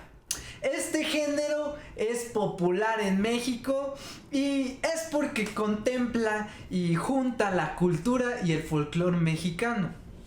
Además de eso, se hizo muy famoso gracias a ciertas personas: Pedro Infante, Jorge Negrete, José Alfredo Jiménez. Recordemos que la música ranchera nació en un ambiente post-revolucionario, después de la Revolución Mexicana, por ahí del siglo XIX, ¿ok? Sin embargo, hoy en día también tenemos otros exponentes muy famosos, como Vicente Fernández, como su hijo, el Potrillo. También tenemos a otros, ¿no, Diego? Así es, así es. Entonces, bueno, vamos a ver una canción muy popular en México que se llama Mátalas, donde el cantante es Vicente Fernández. Amigo, ¿qué te pasa? Estás llorando. Seguro es por desdenes de mujeres. No hay golpe más mortal para los hombres que el llanto y el desprecio de estos seres. Amigo, voy a darte un buen consejo. Si quieres disfrutar de sus placeres, consigue una pistola si es que quieres, o cómprate una daga si prefieres, y vuélvete asesino de mujeres. Mátalas con una sobredosis de ternura, asfixialas con besos y dulzuras, contagialas de todas tus locuras. Mátalas con flores, con canciones, no les falles, que no hay una mujer en este mundo que pueda resistirse a los detalles. Nice. Y cuando hablamos de música mexicana, por supuesto que también nos referimos al mariachi, la música más popular mexicana. Y el mariachi surgió en el siglo XVI en Colula, Jalisco. Originalmente era un grupo de músicos que se reunían en plazas públicas y ellos se encargaban de ambientar las festividades nacionales. Con el paso del tiempo, esta tradición de música se fue a otros estados como Nayarit, Colima y Michoacán, y bueno, en la actualidad ya está por todo México y es un ícono cultural de México. Entonces, vamos a ver una de sus más tradicionales canciones que se llama Las Mañanitas. Y las mañanitas se cantan principalmente cuando cumplimos años. Es muy típico que en un cumpleaños se toquen las mañanitas. Así que vamos a ver. En lugar de Happy Birthday, ¿no? No decimos Happy Birthday, únicamente contamos las mañanitas. Estas son las mañanitas que cantaba el rey David. Hoy por ser tu cumpleaños te las cantamos aquí. Despierta, Diego, despierta. Mira que ya amaneció. Ya los pajarillos cantan, la luna ya se metió. Nice, that's it. No, that's it. Ok, perfecto. Entonces, también el mariachi en ocasiones lo podemos combinar con otro género como el género ranchero. Y hay una canción muy popular, popularizada por el hijo de Vicente Fernández que se llama Pedro Fernández. Es Pedro Fernández. Entonces vamos a escuchar esta canción por Efraín, que él se la sabe completamente.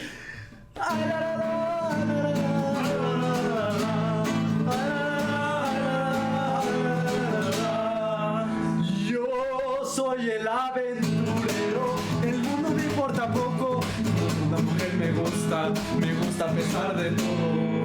Me gustan Las altas y las chaparritas, las flacas, las gordas y las chiquititas, solteras, viudas y divorciaditas. Me encantan las chatas de caras bonitas. Y por eso digo con mi canción, yo soy el puritito, yo soy el aventurero. ¡De puritito corazón, compadre! Okay, nice. This is the end of the video. We hope that you have enjoyed it. Please subscribe to this channel and leave us your comments.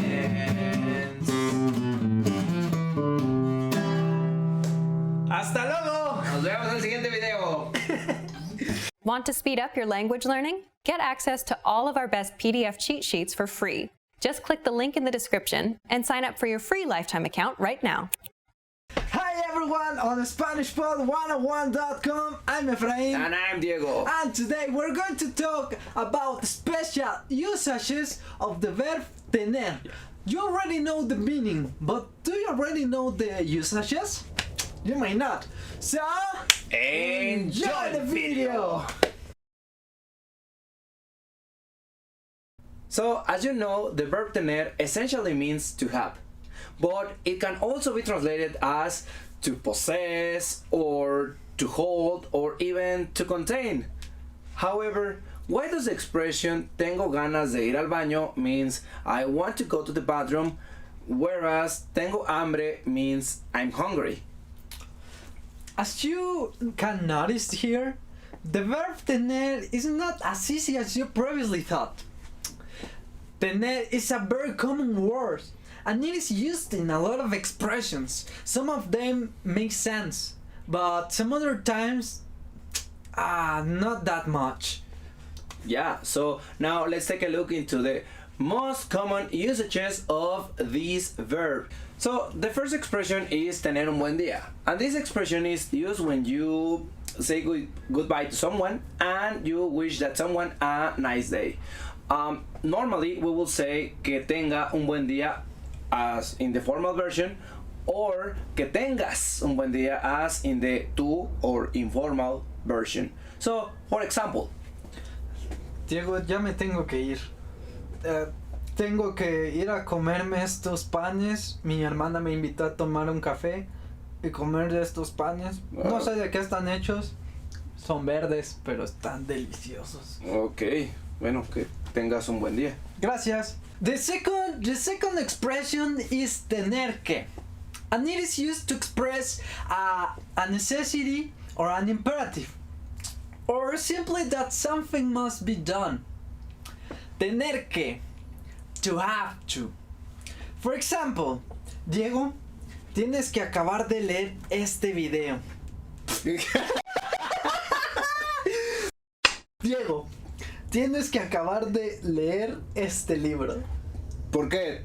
¿Tú ya lo leíste? No, pero tiene dibujos bien chidos. The next common use of the verb tener is that we can translate this verb as the verb to be. What? Yes, that's right. Sometimes the verb tener means to be. For example, in tengo hambre, I am hungry. Tengo sed, I am thirsty. Tengo sueño, I am sleepy. Tengo razón, I am right. Tengo prisa, I am in a hurry. And so on. The next one, or the next expression, is to express the age. Contrary to English, we don't use the verb to be to express the age. We rather use the verb tener. For example, Diego, ¿cuántos años tiene tu novia? Yo no tengo novia. Ah, ¿no? ¿Y qué me dices de la que... de la... o de... Bueno, cambiemos de tema. Mi novia tiene 20 años. Ok. ¿Y tú cuántos años tienes? Eso es un secreto. Finally, we will give you a set of expressions that you may use on a daily basis. For this, we will give you 4 expressions. Number 1, tener lugar, to take place. For example, Efraín, el concierto de Depeche Mode tendrá lugar en el Foro Sol en la Ciudad de México. ¡Wow! Genial. Okay, the second one. Tener los nervios de punta. To be on edge. For example. Efraín, ¿ya te dieron los resultados del examen de ingreso a la maestría? Ni me lo menciones, Diego. Tengo los nervios de punta. Mañana me dan los resultados. Tranquilo, todo va a estar muy bien. Todo va a estar muy bien. Eso espero. Ok, the next one is tener ganas de. It means to feel like, and it is very simple. For example, tengo ganas de comer unos taquitos. Tengo ganas de jugar Monopoly. Very straightforward. Okay, the last one is tener que ver con. To have to do with.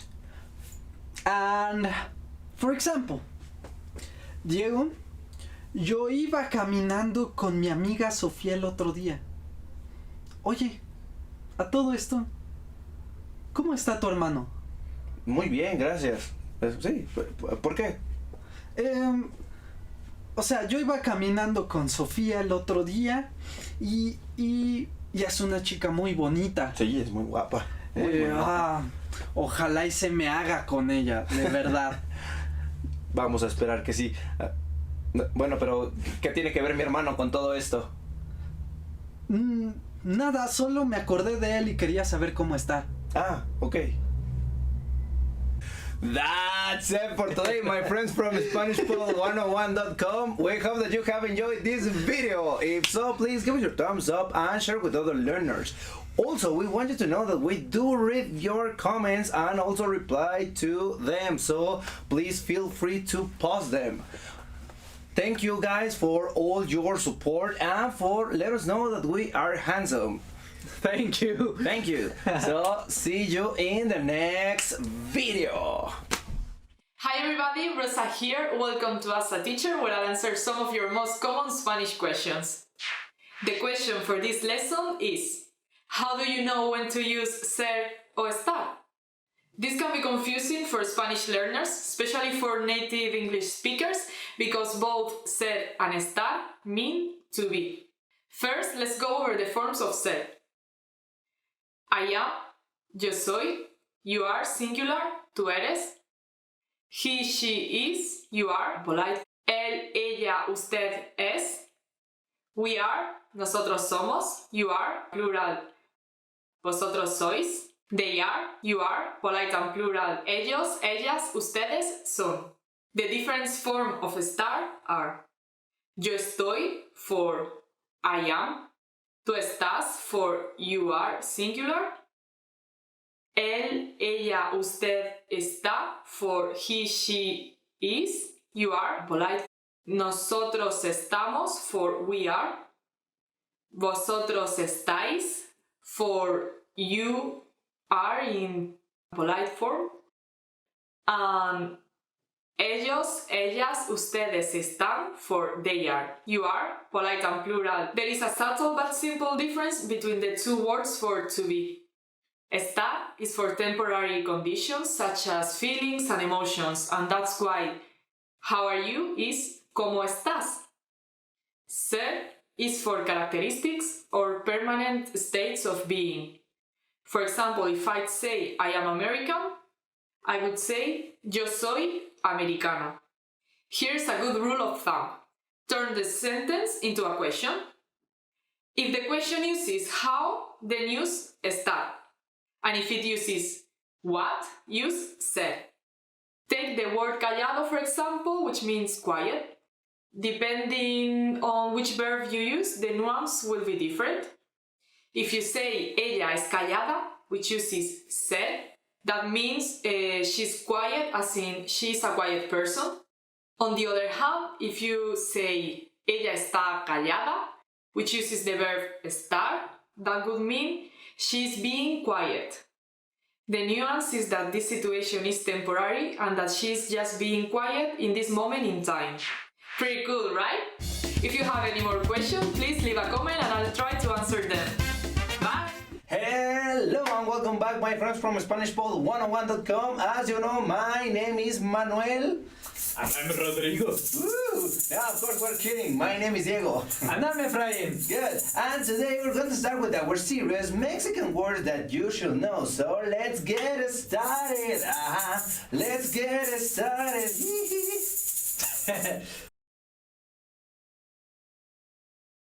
Okay guys, first of all we want to tell you that we tried to do this video 3 times. Something bad happened in our previous 2. Yeah. Anyways, you can watch that at the end of this video. Yeah. Okay. Now we are going to watch a sketch with the words that we are going to work with today. See if you can understand them. Let's go!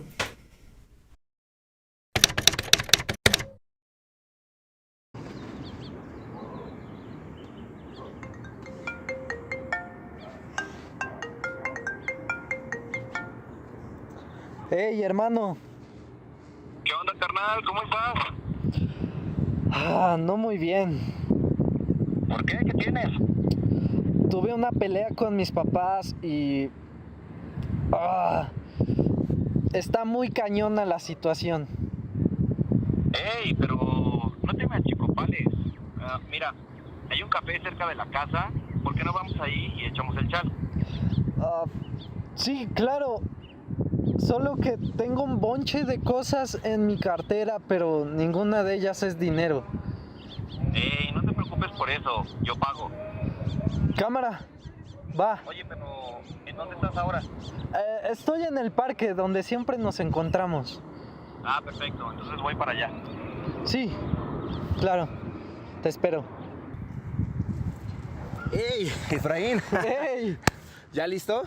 Sí, solamente... Espera, es que estoy muy cucho para ese lugar. Claro que no. Déjame irme a cambiar. Será rápido. Chale, no. Mejor vamos a quedarnos aquí y platiquemos. Pero me da cosa que mis papás me vean porque me salí sin permiso. No, tranquilo, mijo, no creo que pase eso. ¿Seguro? Seguro. Rayos, creo que es mi mamá. Ya nos cayó el chahuizle.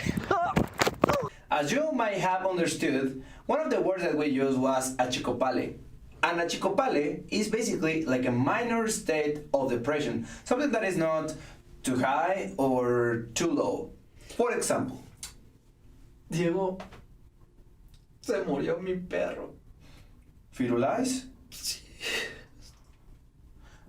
Mira, no te me achicopales.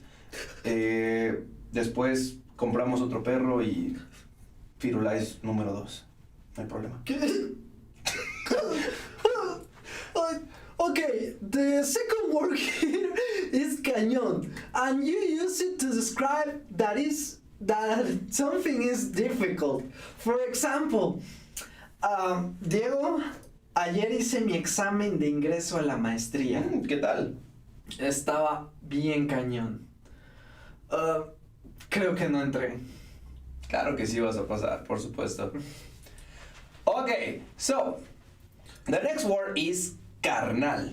And carnal is one of the ways to call your best friend. So, for example, I can say, Efraín no es mi amigo. Él es mi carnal. Oh.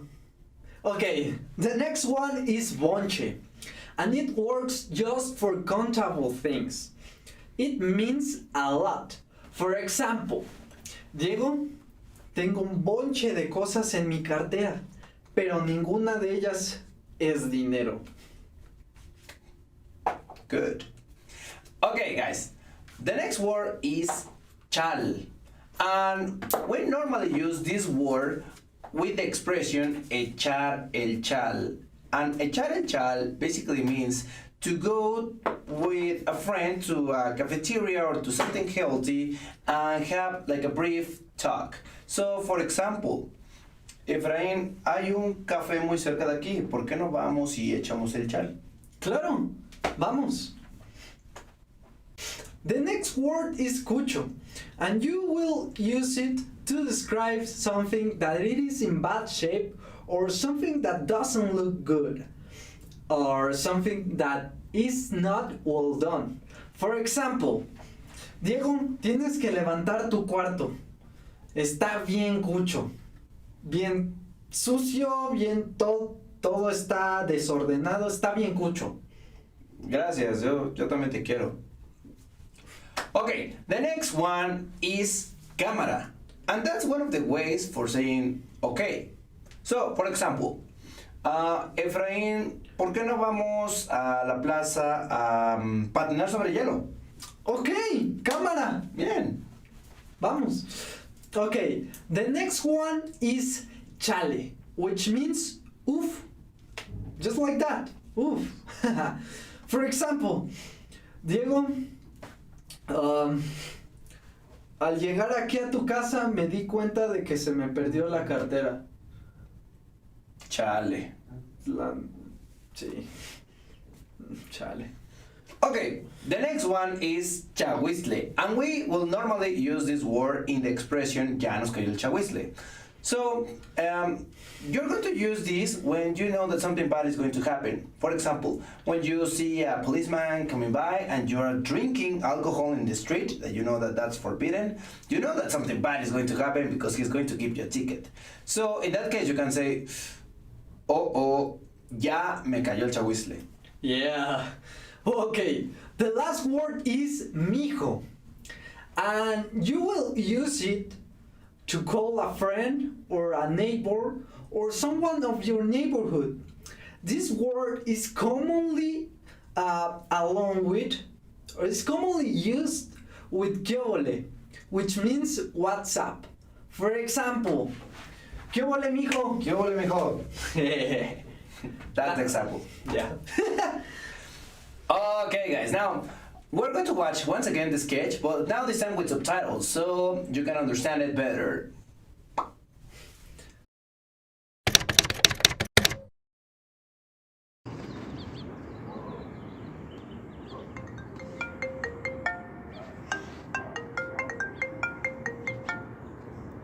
Hey, hermano. ¿Qué onda, carnal? ¿Cómo estás? No muy bien. ¿Por qué? ¿Qué tienes? Tuve una pelea con mis papás y... está muy cañona la situación. Ey, pero no te me achicopales. Mira, hay un café cerca de la casa. ¿Por qué no vamos ahí y echamos el chat? Sí, claro. Solo que tengo un bonche de cosas en mi cartera, pero ninguna de ellas es dinero. Ey, no te preocupes por eso. Yo pago. Cámara, va. Oye, pero ¿en dónde estás ahora? Estoy en el parque donde siempre nos encontramos. Ah, perfecto. Entonces voy para allá. Sí, claro. Te espero. ¡Ey, Efraín! ¡Ey! ¿Ya listo? Sí, solamente... Espera, es que estoy muy cucho para ese lugar. Claro que no. Déjame irme a cambiar.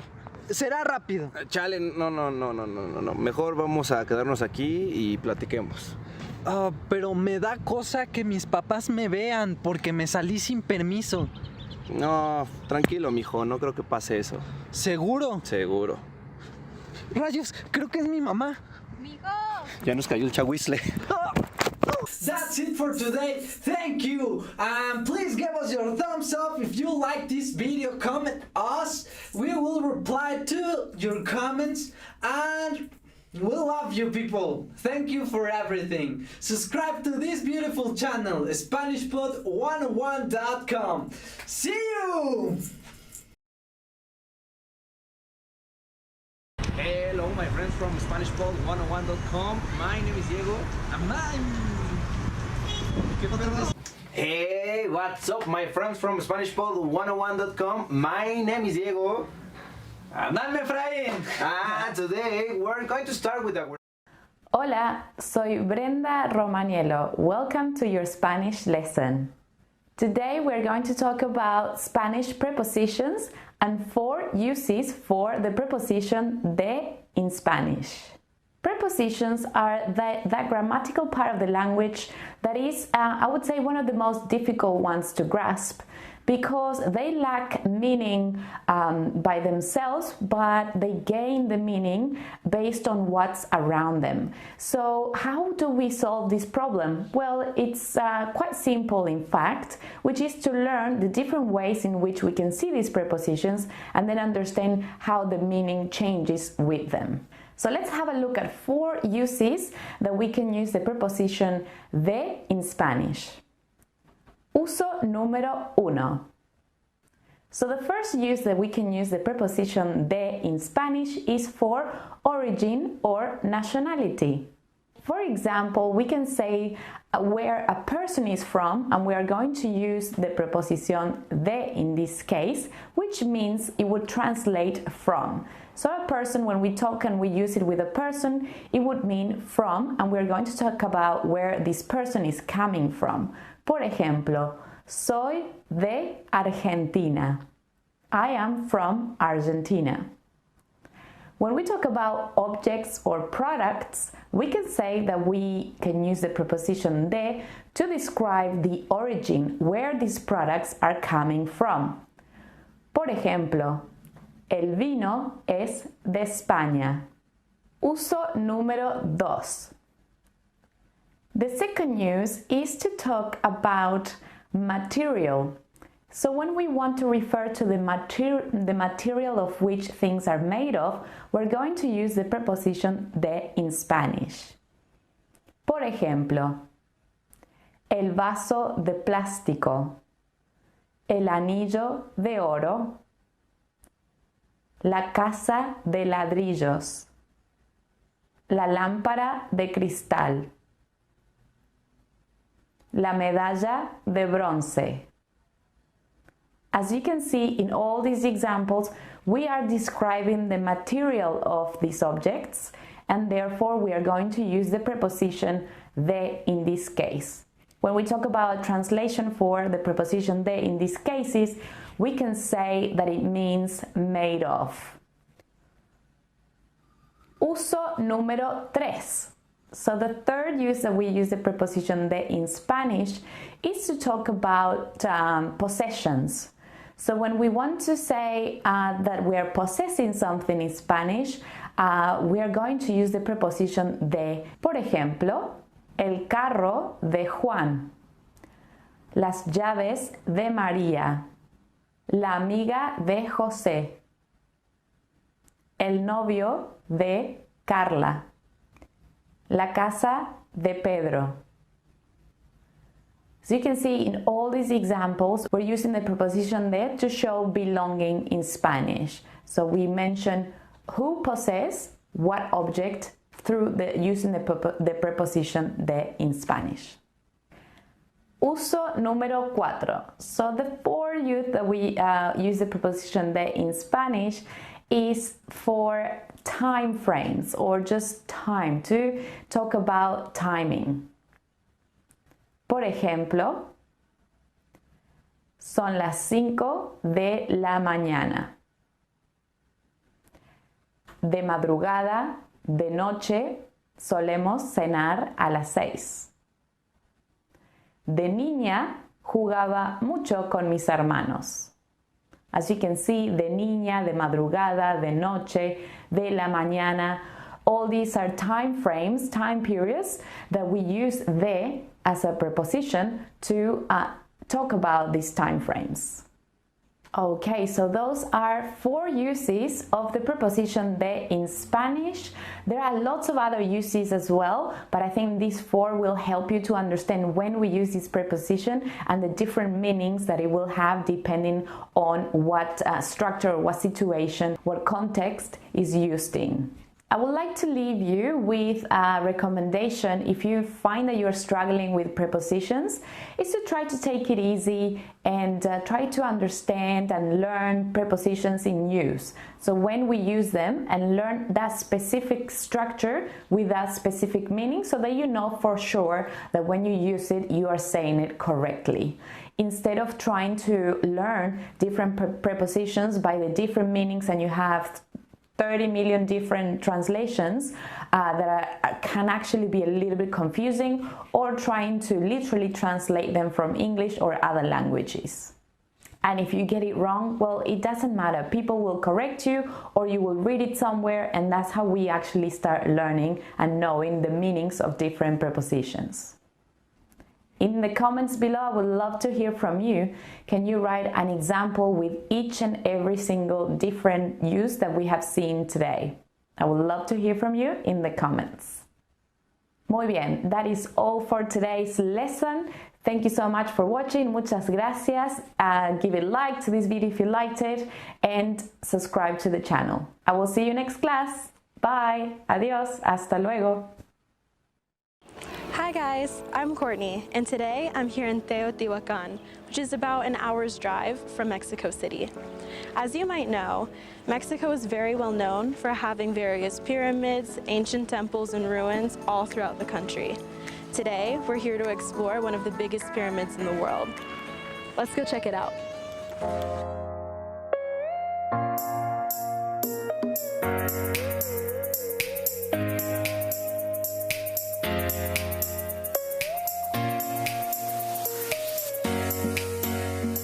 Located about 50 kilometers northeast of modern-day Mexico City, Teotihuacan was one of the largest urban centers in the ancient world, and to this day, no one knows who built it. The Aztecs arrived on the Mexican Central Plateau during the first half of the 14th century. As they were coming from the north, they discovered the abandoned ruins of this city. They connected it to their own beliefs and gave it the name Teotihuacan, meaning birthplace of the gods. Right now, we're walking through La Calzada de los Muertos, which is Spanish for Avenue of the Dead, and it was the main road for this ancient city. This massive central road is roughly 40 meters wide and runs for more than 4 kilometers. It's surrounded by impressive ceremonial architecture, as well as platforms that the Aztecs believed to be tombs, therefore inspiring the name Calzada de los Muertos. Throughout this entire avenue, you'll come across a series of steps that are both high and steep. It's pretty difficult and challenging, so I would recommend bringing comfortable walking shoes and clothing.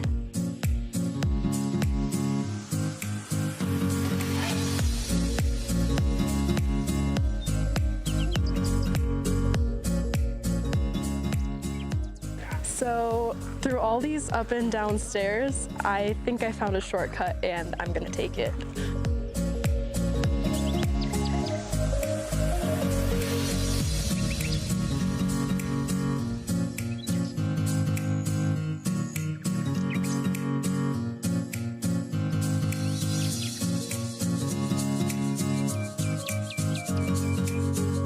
Mexican folklore says the Pyramid of the Moon and the Pyramid of the Sun were built in honor to the birth of the sun and moon gods.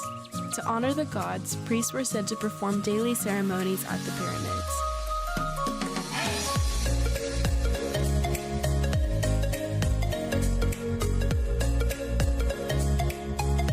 After a bit of walking, we arrived to this intersection where both temples connect through the Avenue of the Dead. Behind me, you'll see the Pyramid of the Sun, and to my right, the Pyramid of the Moon. Right now, we're going to try to make it to the top of the Pyramid of the Sun. So let's go.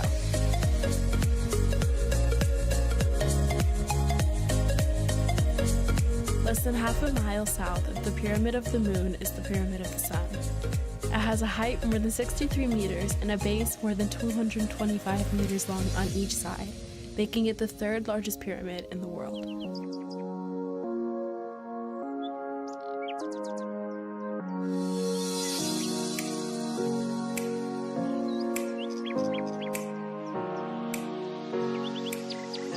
The Pyramid of the Sun has 248 total steps. Not only that, but they're also extremely tall and extremely steep, so it's very dangerous. But we finally made it.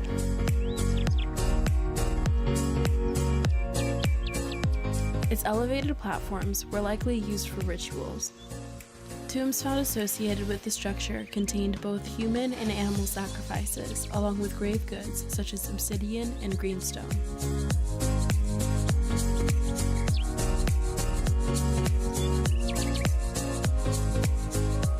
The location of the pyramid and its design are thought to represent the 3 levels of their cosmos: celestial, terrestrial, and subterranean.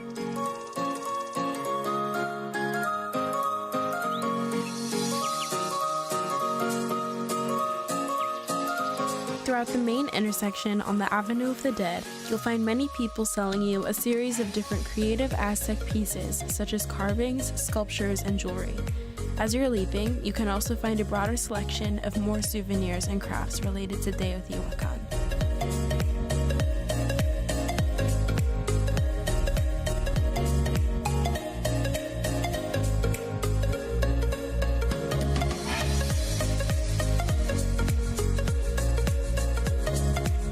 So that's it for today, guys. This was Teotihuacan, and I hope you enjoyed. We'll see you next time.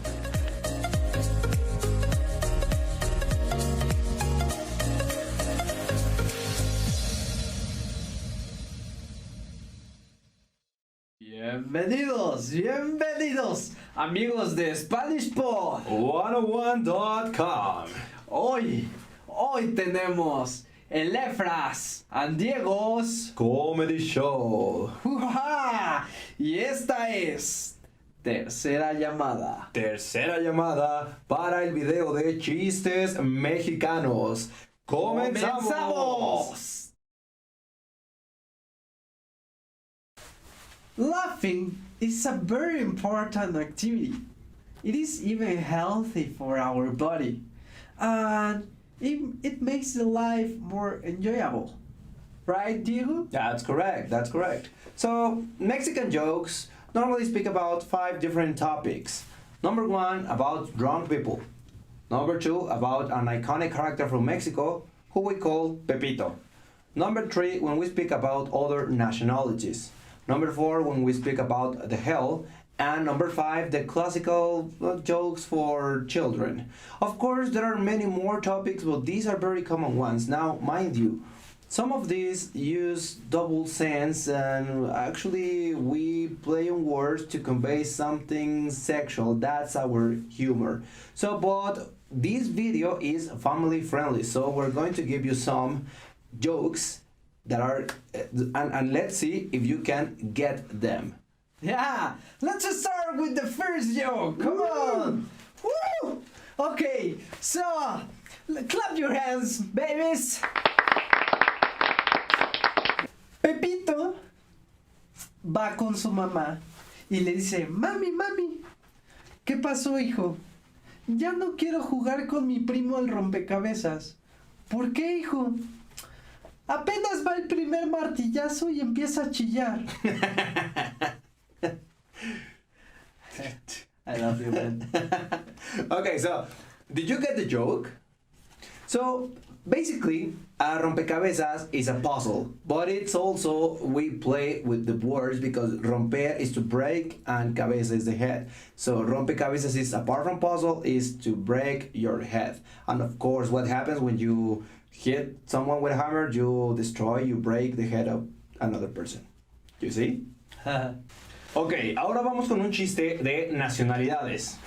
En Japón crearon una máquina que atrapaba a ladrones y pues bueno, cuando la estrenaron, en menos de 30 minutos atrapó a 20 ladrones.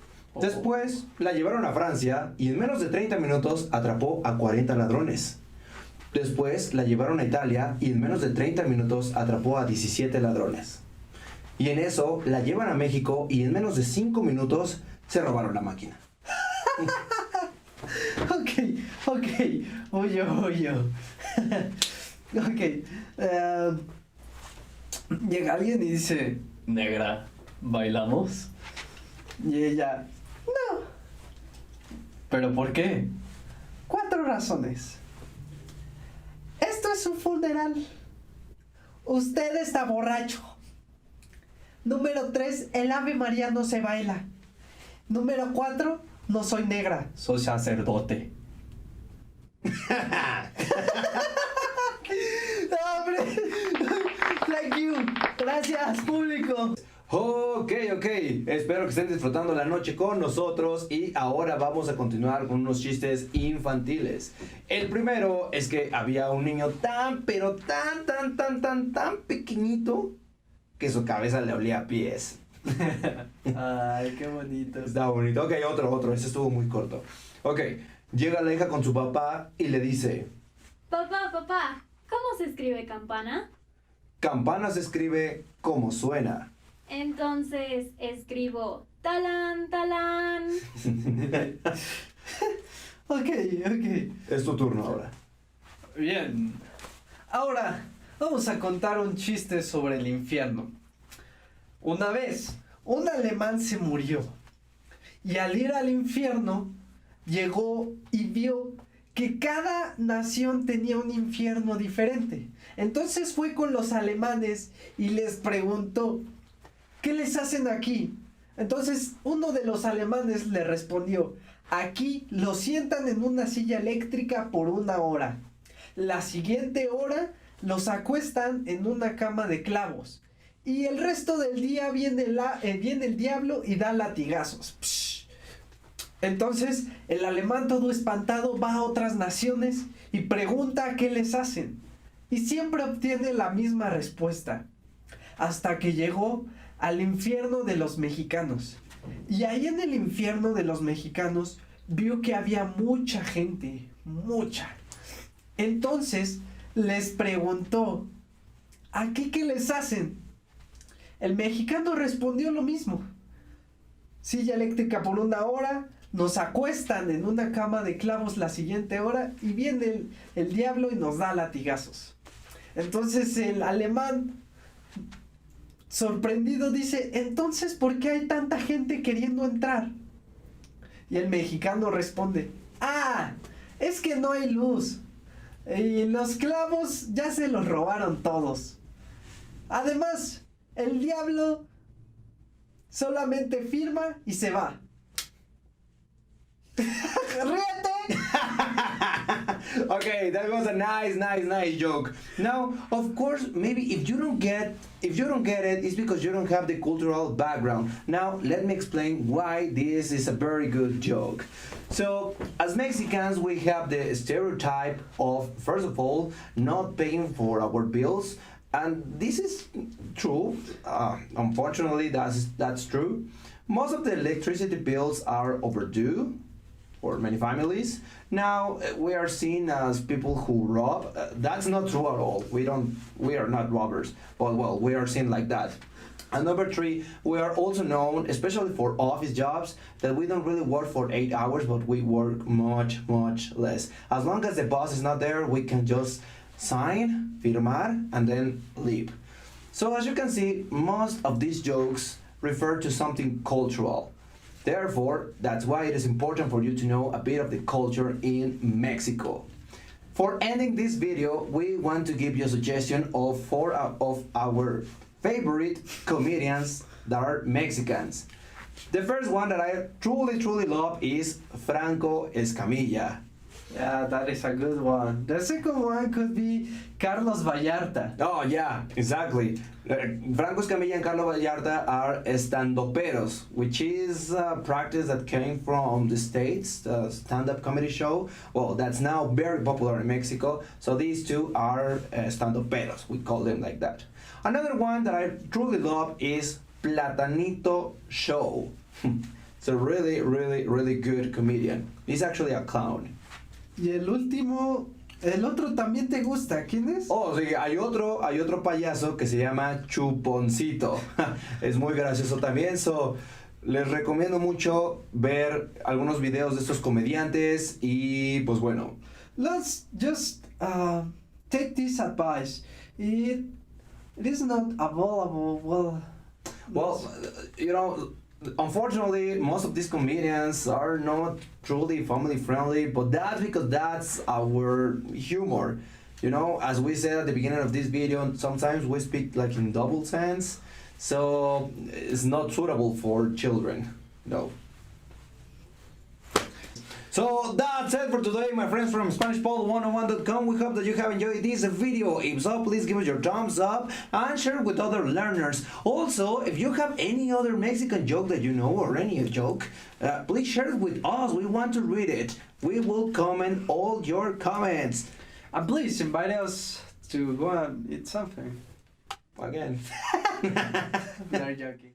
Want to speed up your language learning? Get access to all of our best PDF cheat sheets for free. Just click the link in the description and sign up for your free lifetime account right now. 2, 3, sí. Soy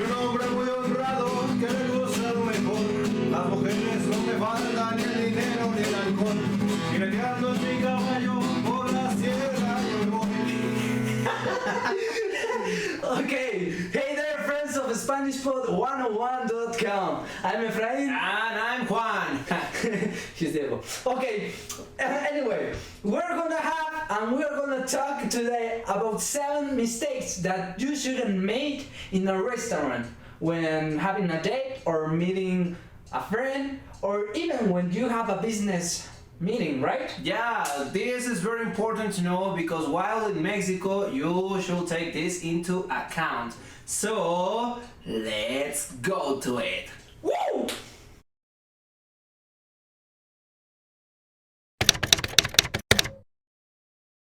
Buenas noches. Buenas noches, señor. Mesa para 2. Deme un momento, la voy a preparar. Ya está lista su mesa. De este lado, por favor. Sí. Tomen asiento. Esta es. Oh, vaya, ya se habían tardado. ¡Hey, mesero, mesero! Señor. Traiga 2 vasos con agua y una carta únicamente. Enseguida, señor. Hey there, friends. Let's start talking about Diego's mistakes. The first one is that he ordered right away.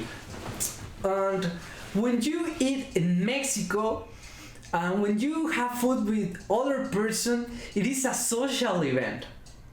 So if you try to speed that up, it could be seen as rude, and even it could be seen as like you are in a rush, that you don't really want to be there, okay? Sabes, este es uno de mis lugares favoritos porque aquí hay música en vivo. Normalmente toco el mariachi, que es uno de los mejores de México, y uno de mis amigos es el guitarrista principal de ese mariachi. Aquí está su agua, señor. Sí. ¿La carta? Sí. No se vaya, no se vaya. Vamos a ver. Gorditas, No quiero que engordes, bebé. Tráiganos 2 platos de pasta. Enseguida, señor. Bueno, y me decías, ¿a qué te dedicas? Soy diseñadora. Ah, mira qué interesante. Fíjate que yo tengo una empresa. Es una empresa multinacional en la cual... Así es. Aquí está su plato, señor. Enseguida traigo el otro. Sí, sin problema. Ay, qué bueno, ya tenía mucha hambre. The second mistake he made is that he ate before his date. That's a big mistake. In Mexico and in other countries of Latin America, you eat when everyone gets their food, okay? Not before. Could be also seen as very rude of you, and a very a very bad mistake, something that you shouldn't do. El otro plato.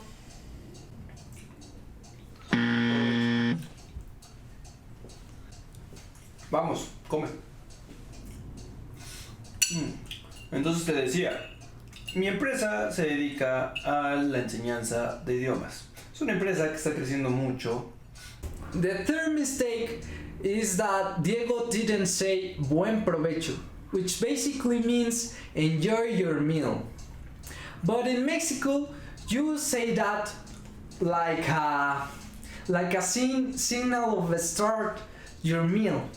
My grandfather still does that before everyone in the family gets the first bite. Buen provecho. Okay, another mistake is that Diego put his elbows on the table. So it's a bad manner. My mom still says this. Efraín, quita tus codos de la mesa. Ay, mamá, pues es que se ve mal, hijo. Mamá, pero no hay problema. Ay, hijo, pues... Okay, you get it, right? So don't you put your elbows on the table and don't put your hands under the table. Just rest your hands on the table. That's a good advice.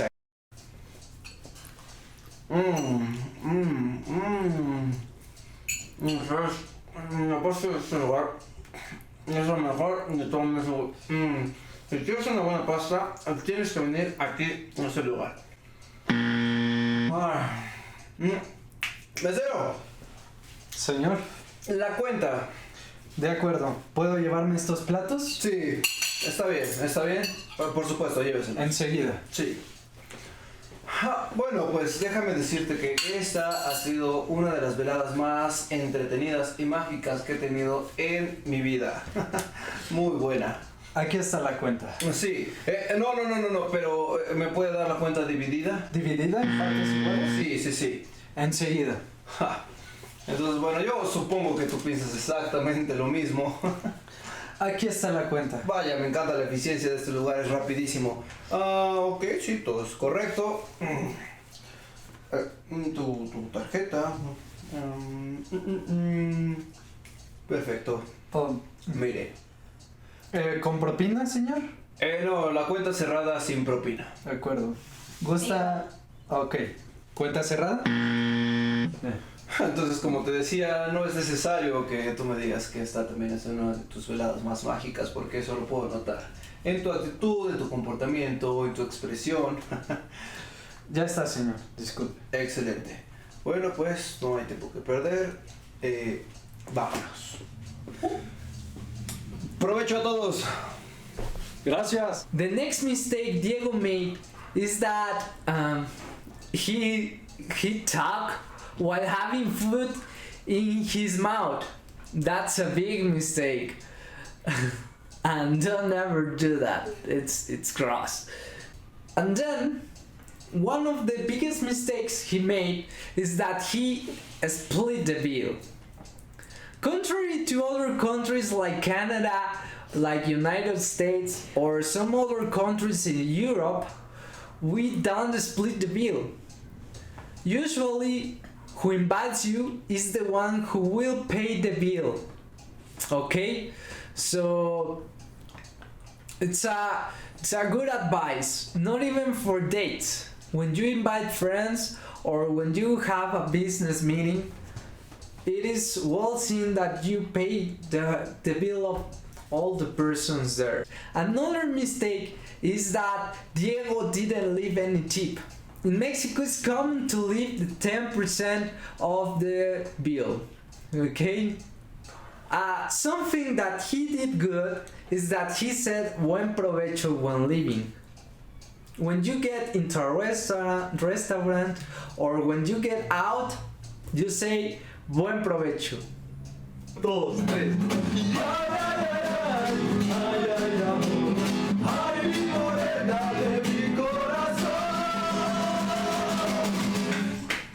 That's it for today, my friends, from SpanishPod101.com. We hope that you have enjoyed this video. If so, please give us your thumbs up and share with other learners who might find this useful. Por supuesto, nos vemos en el siguiente video. ¡Hasta luego! Hola, ¿cómo estás? Mi nombre es Romina. Mucho gusto. Yo soy tu profesora de español. Hi, how are you today? My name is Romina and I am your Spanish teacher.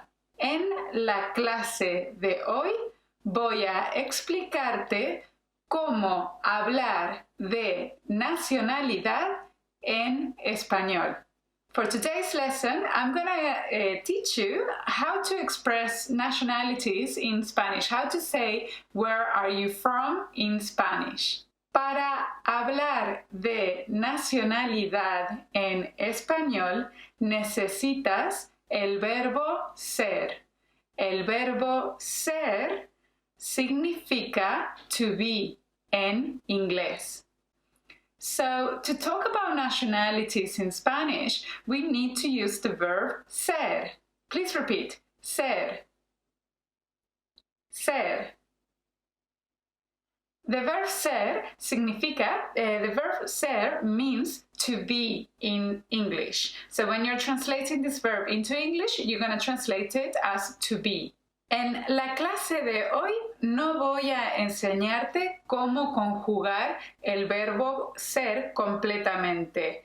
solamente nos vamos a enfocar en el verbo ser para yo y el verbo ser para tú. In this video, I'm not going to explain you how to conjugate the verb for every single personal pronoun, every single person doing the action, okay? Because unfortunately, I don't have the time. But what we're going to do is we're going to focus in using this verb with yo, which means I, and with tú, which means you. Tenemos otros videos en los cuales explicamos cómo conjugar el verbo ser completamente. If you're curious, we have other videos where we explain how to conjugate this verb completely. So please go ahead and watch these other videos if you're feeling curious. El verbo ser para yo es soy. Repite, por favor. Yo soy. Yo soy. Yo soy. So to conjugate the verb ser, the verb to be, with I, you have to say soy. So it will be yo soy. That means I am. Okay, so as you know, just as in English, you need to change the verb. It's not correct to say I to be. You have to say I am. So the same thing happens in Spanish. You can't say yo sé. You have to say yo soy. Okay, yo soy means I am. Cuando hablamos de nacionalidad, en español tenemos dos opciones. La primera opción es yo soy de Colombia. La segunda opción es yo soy colombiana. When we talk about nationalities in Spanish, we have two options, okay? The first option is to say yo soy, that means I am, and then you can say from, which from in this case is going to be de, okay? In this example, I'm personally not from Colombia, I'm from Argentina, but this is just an example. And I was just saying now, I am from Colombia. So I'm saying yo soy de Colombia. Yes, so that's the first option. You're using the name of your country, okay? You're saying you're from that country. But what happens if you want to say, I am Colombian, right? So in that case, that's the second alternative we have in Spanish as well. And you can say, yo soy colombiana. Vamos a practicar. Repite, por favor. Yo soy de Colombia.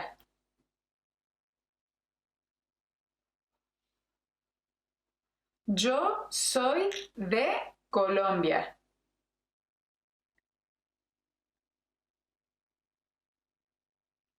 Yo soy de Colombia.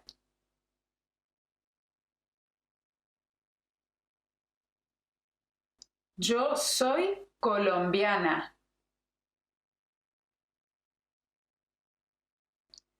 Yo soy colombiana.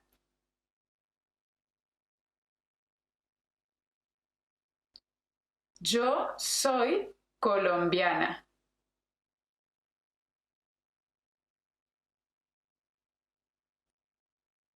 Con respecto a la segunda opción, tienes que tener en cuenta el género.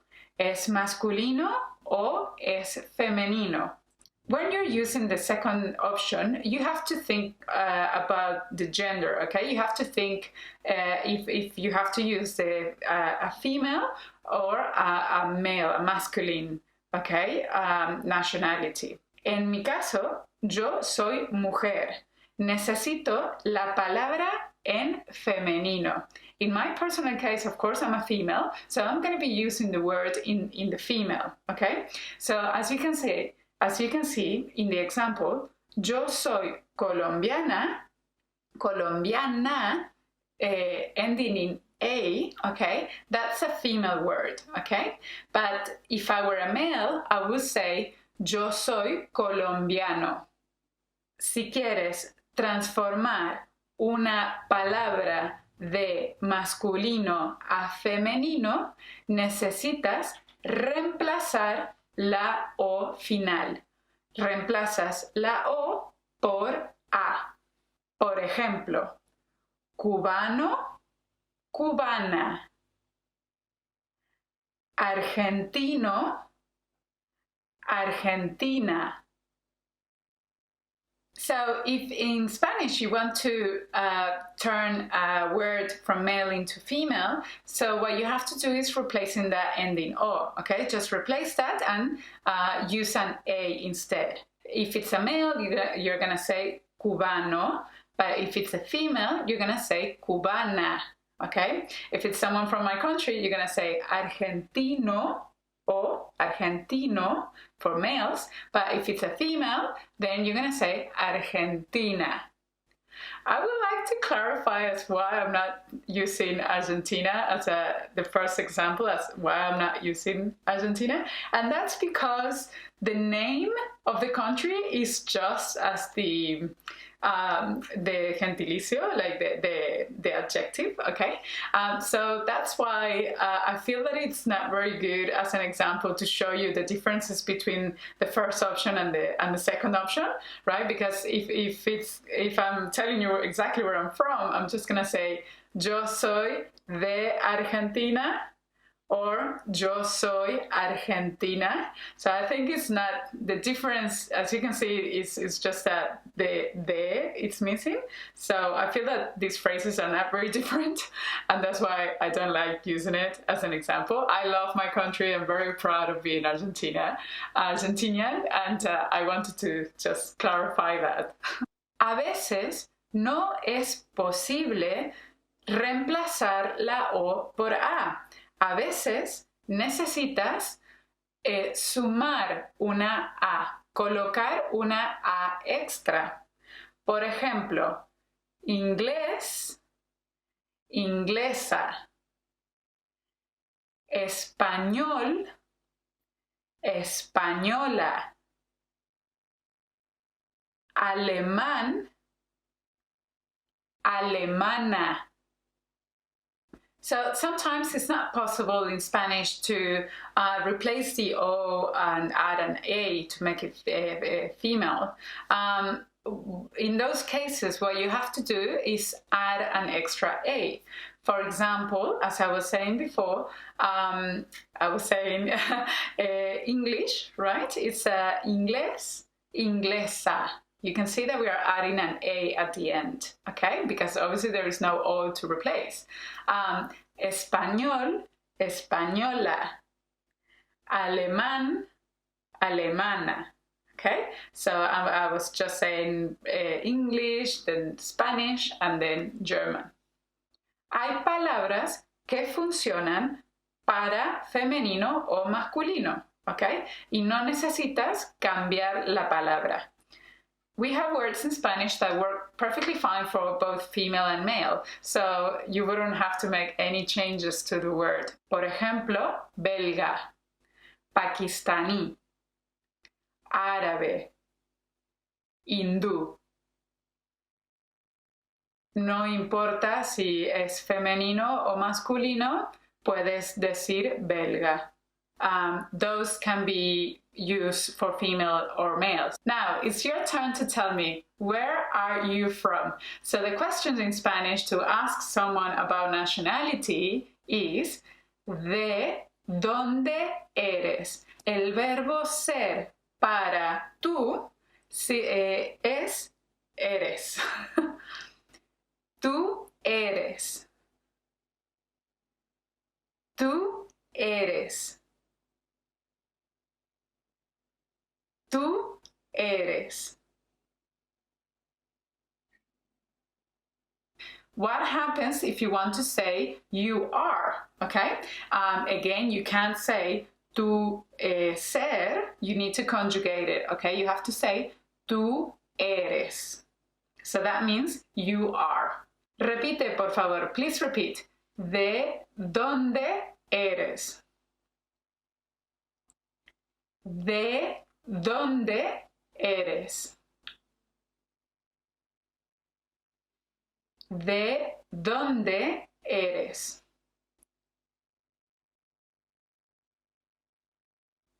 Por favor, en los comentarios escribe la respuesta a esta pregunta. ¿De dónde eres tú?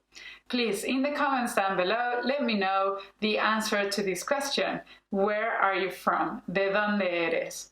Okay, it's the end of the video. It's the end of the lesson. Thank you so much for watching.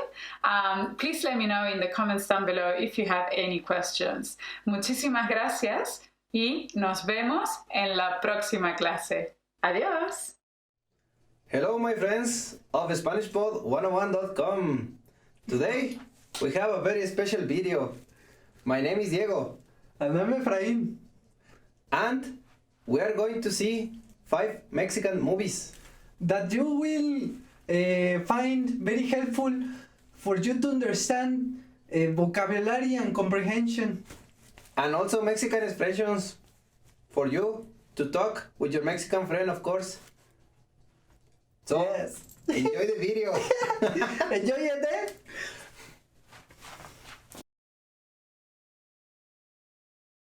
So, we are recommending you these movies not just because they will help you to understand the Mexican culture, but because they will help you to increase your vocabulary set and to hear different accents around Mexico. For example, we could imitate the accent of the high-class boys and girls, as we call it in Mexico, chicos fresas or chicas fresas. And I could make a voice like this. Ay, o sea, güey, se pasó de lanza ese vato. Güey, ¿por qué no se buscó un bosque y se perdió, güey? Nice. And sometimes we can kind of imitate the accent of the low-class people in Mexico. Pues chale, si no querías que te parlara, pues nada más lo hubieras dicho ya, güey. Güey.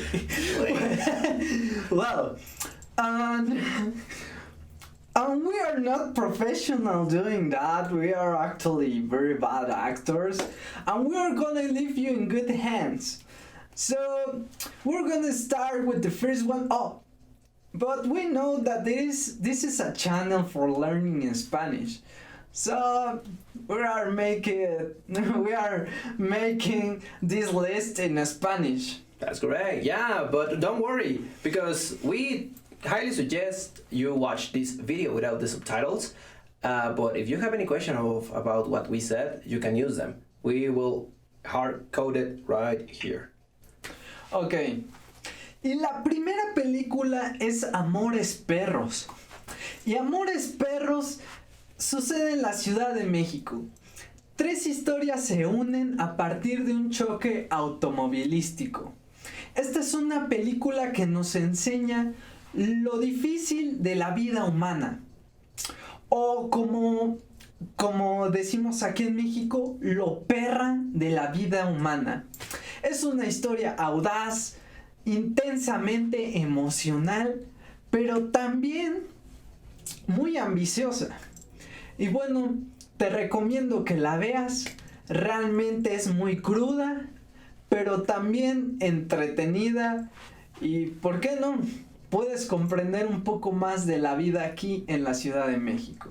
Correcto, correcto. Otra excelente película es Y tu mamá también. Personalmente es una de las películas mexicanas que más me gusta. Y es básicamente la historia de 2 chicos mexicanos llamados Tenoch y Julio que compiten por el afecto de una chica española que conocen en una boda de un familiar suyo. Esta chica resulta que es muy atractiva Y pues bueno, esos dos chicos mexicanos, para intentar impresionarla, le invitan a un imaginario viaje a una playa que no existe y que se llama supuestamente Boca del Cielo. Y bueno, en el viaje pues prácticamente hay un torbellino de emociones intensas. La siguiente es una película icónica y muy reconocida en México y en algunas partes del mundo, y es El crimen del padre Amaro. Puede que a muchos no les guste, puede que otros la amen, pero todos la conocen.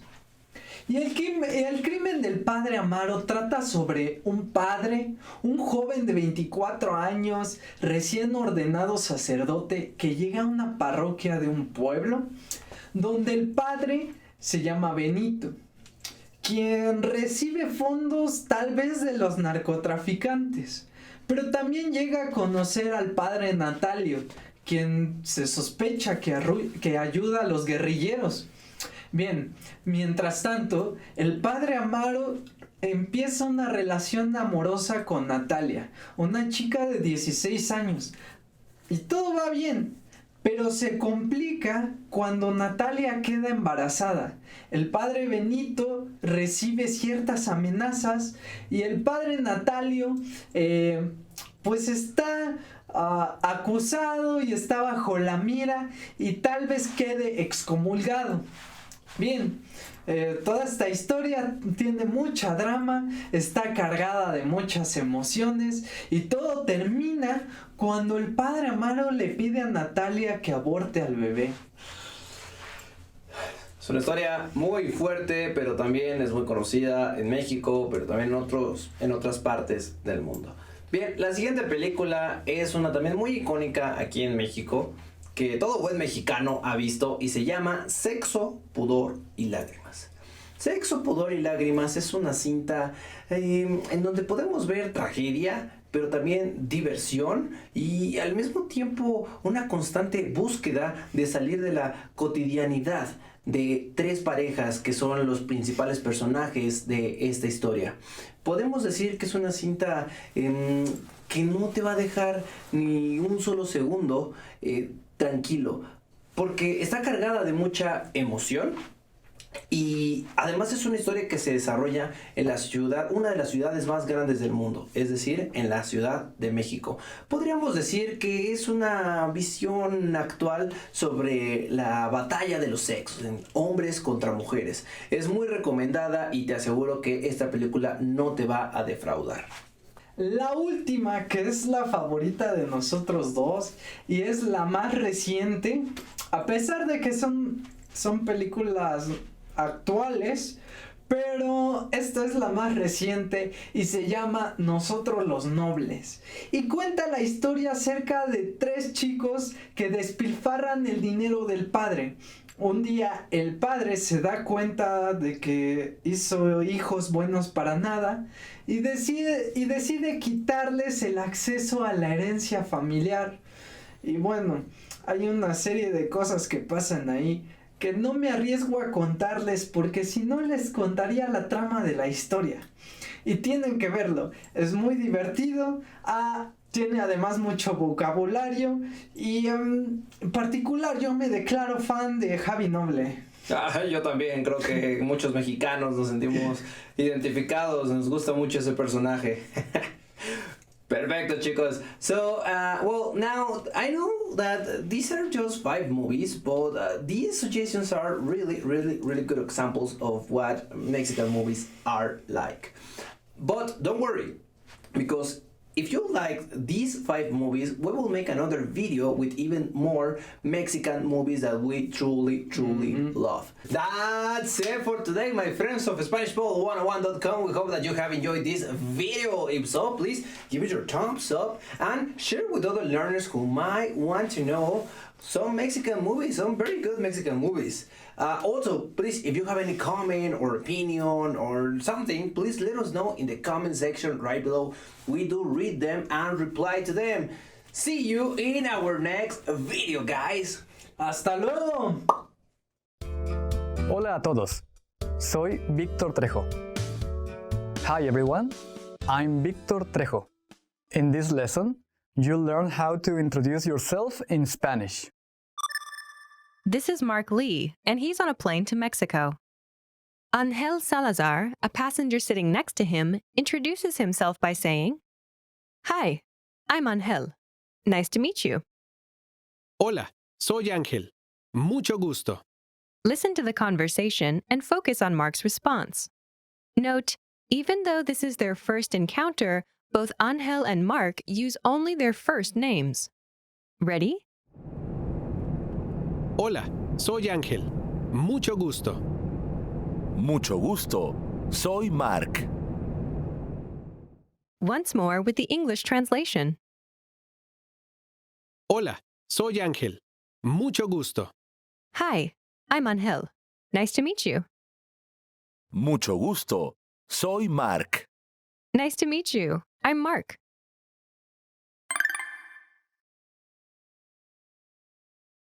Let's take a closer look at Mark's response. Do you remember how Mark Lee introduces himself? Nice to meet you. I'm Mark.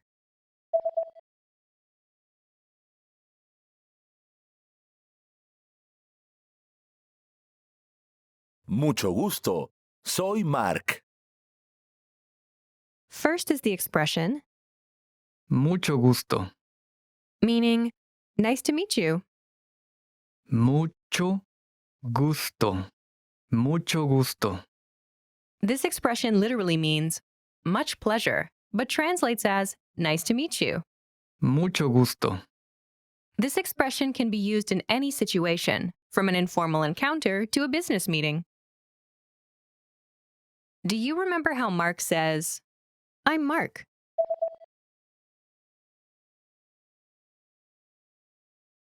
Soy Mark. First is Soy. I am. Soy. Soy. Note, Soy. is a shortened form of Yo soy. in Spanish. Yo. I is usually omitted. Soy. Is from the verb Ser. meaning to be in Spanish. Ser. Next is the name, Mark. Mark. Mark. Together, it's Soy Mark. I'm Mark. Soy Mark.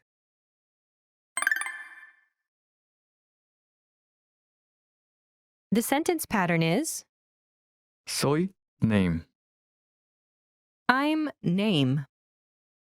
Soy name. To use this pattern, simply replace the name placeholder with your name. Imagine you're Karen. In Spanish, Karen. Karen. say, I'm Karen. Ready?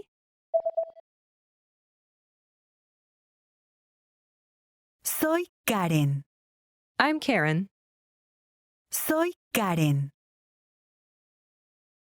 Note that Mexican people have two last names. The first one comes from the father's family, and the second one from the mother's. In a formal situation, people might give you only their first last name, or they might give you both.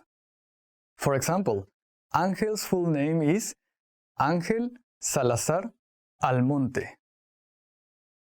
In a formal situation, such as when he's talking to a colleague, he might say, Soy Ángel Salazar. I'm Ángel Salazar. Soy Ángel Salazar. Or in an even more formal situation, such as when he's introducing himself to a new boss, he would probably give both last names. Soy Ángel Salazar Almonte. I'm Ángel Salazar Almonte. Soy Ángel Salazar Almonte. You should give your full name in business or formal situations, but in more casual settings, it's fine to give only your first name.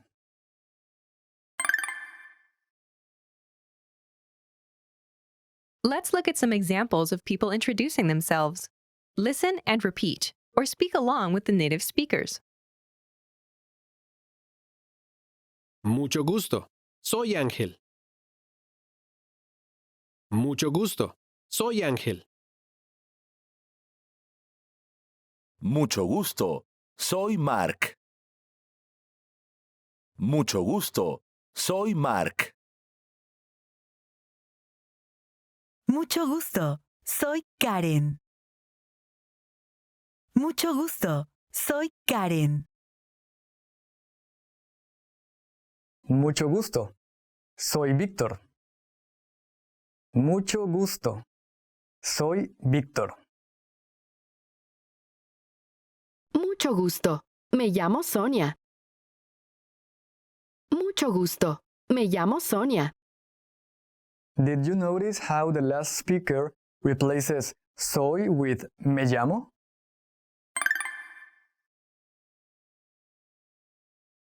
She says, Mucho gusto. Me llamo Sonia. Nice to meet you. My name is Sonia. Mucho gusto. Me llamo Sonia. This pattern uses the phrase Me llamo. which literally means I myself call, but translates as my name is. Me llamo. First is the word Me. meaning me.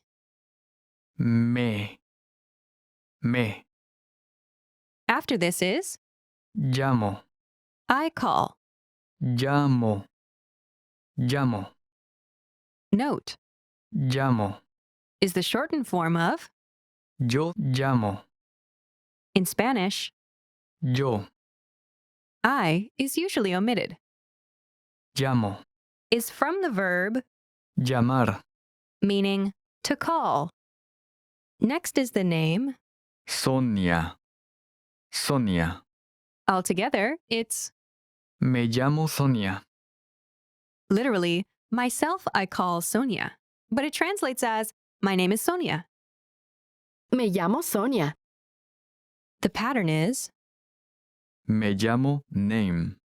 my name is name. Me llamo name. You should be aware of this pattern, but for this lesson, we'll use the sentence pattern Soy name. I'm name. Soy name.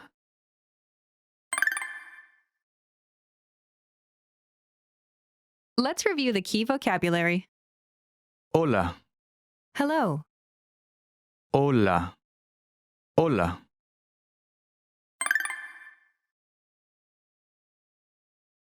Let's review. Respond to the prompts by speaking aloud. Then repeat after me, focusing on pronunciation.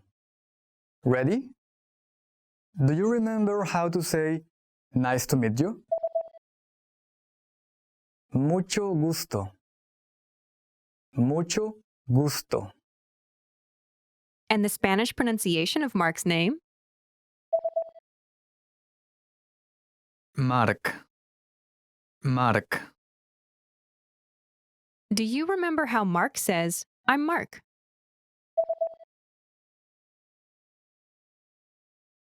Soy Mark.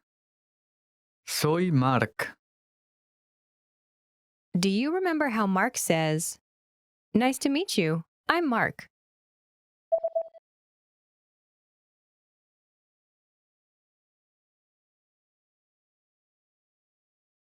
Mucho gusto.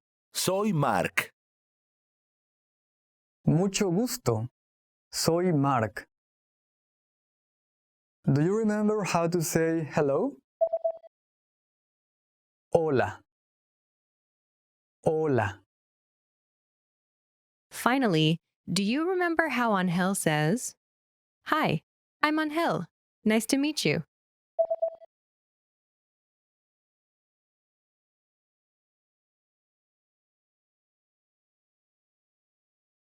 Hola, soy Ángel. Mucho gusto. Hola. Soy Ángel. Mucho gusto.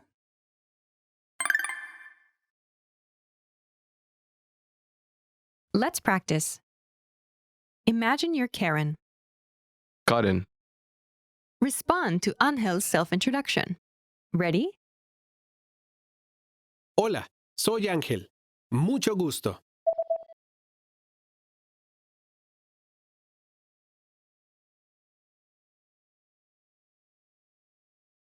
Mucho gusto. Soy Karen. Listen again and repeat. Mucho gusto. Soy Karen.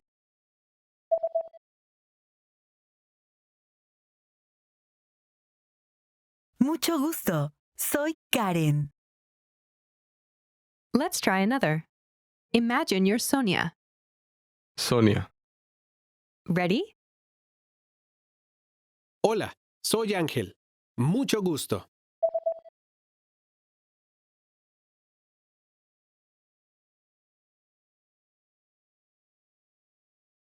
Mucho gusto. Soy Sonia.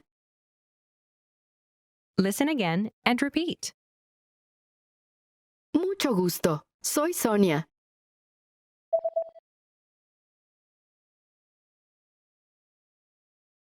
Mucho gusto. Soy Sonia. Let's try one more. Imagine you're Victor. Víctor. Ready? Hola, soy Ángel. Mucho gusto.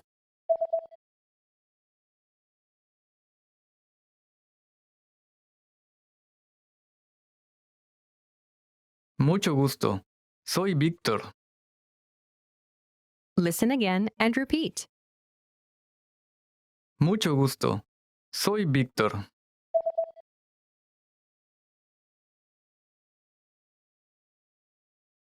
Mucho gusto. Soy Víctor. This is the end of this lesson. Remember, these can-do lessons are about learning practical language skills. What's next? Show us what you can do. When you're ready, take your assessment. You can take it again and again, so try anytime you like. Our teachers will assess it and give you your results. Hasta la próxima. See you next time. Well done! Now you know how to introduce yourself in Spanish. That's all there is to it. Keep practicing and move on to the next lesson. Want to speed up your language learning? Take your very first lesson with us. You'll start speaking in minutes and master real conversations. Sign up for your free lifetime account. Just click the link in the description.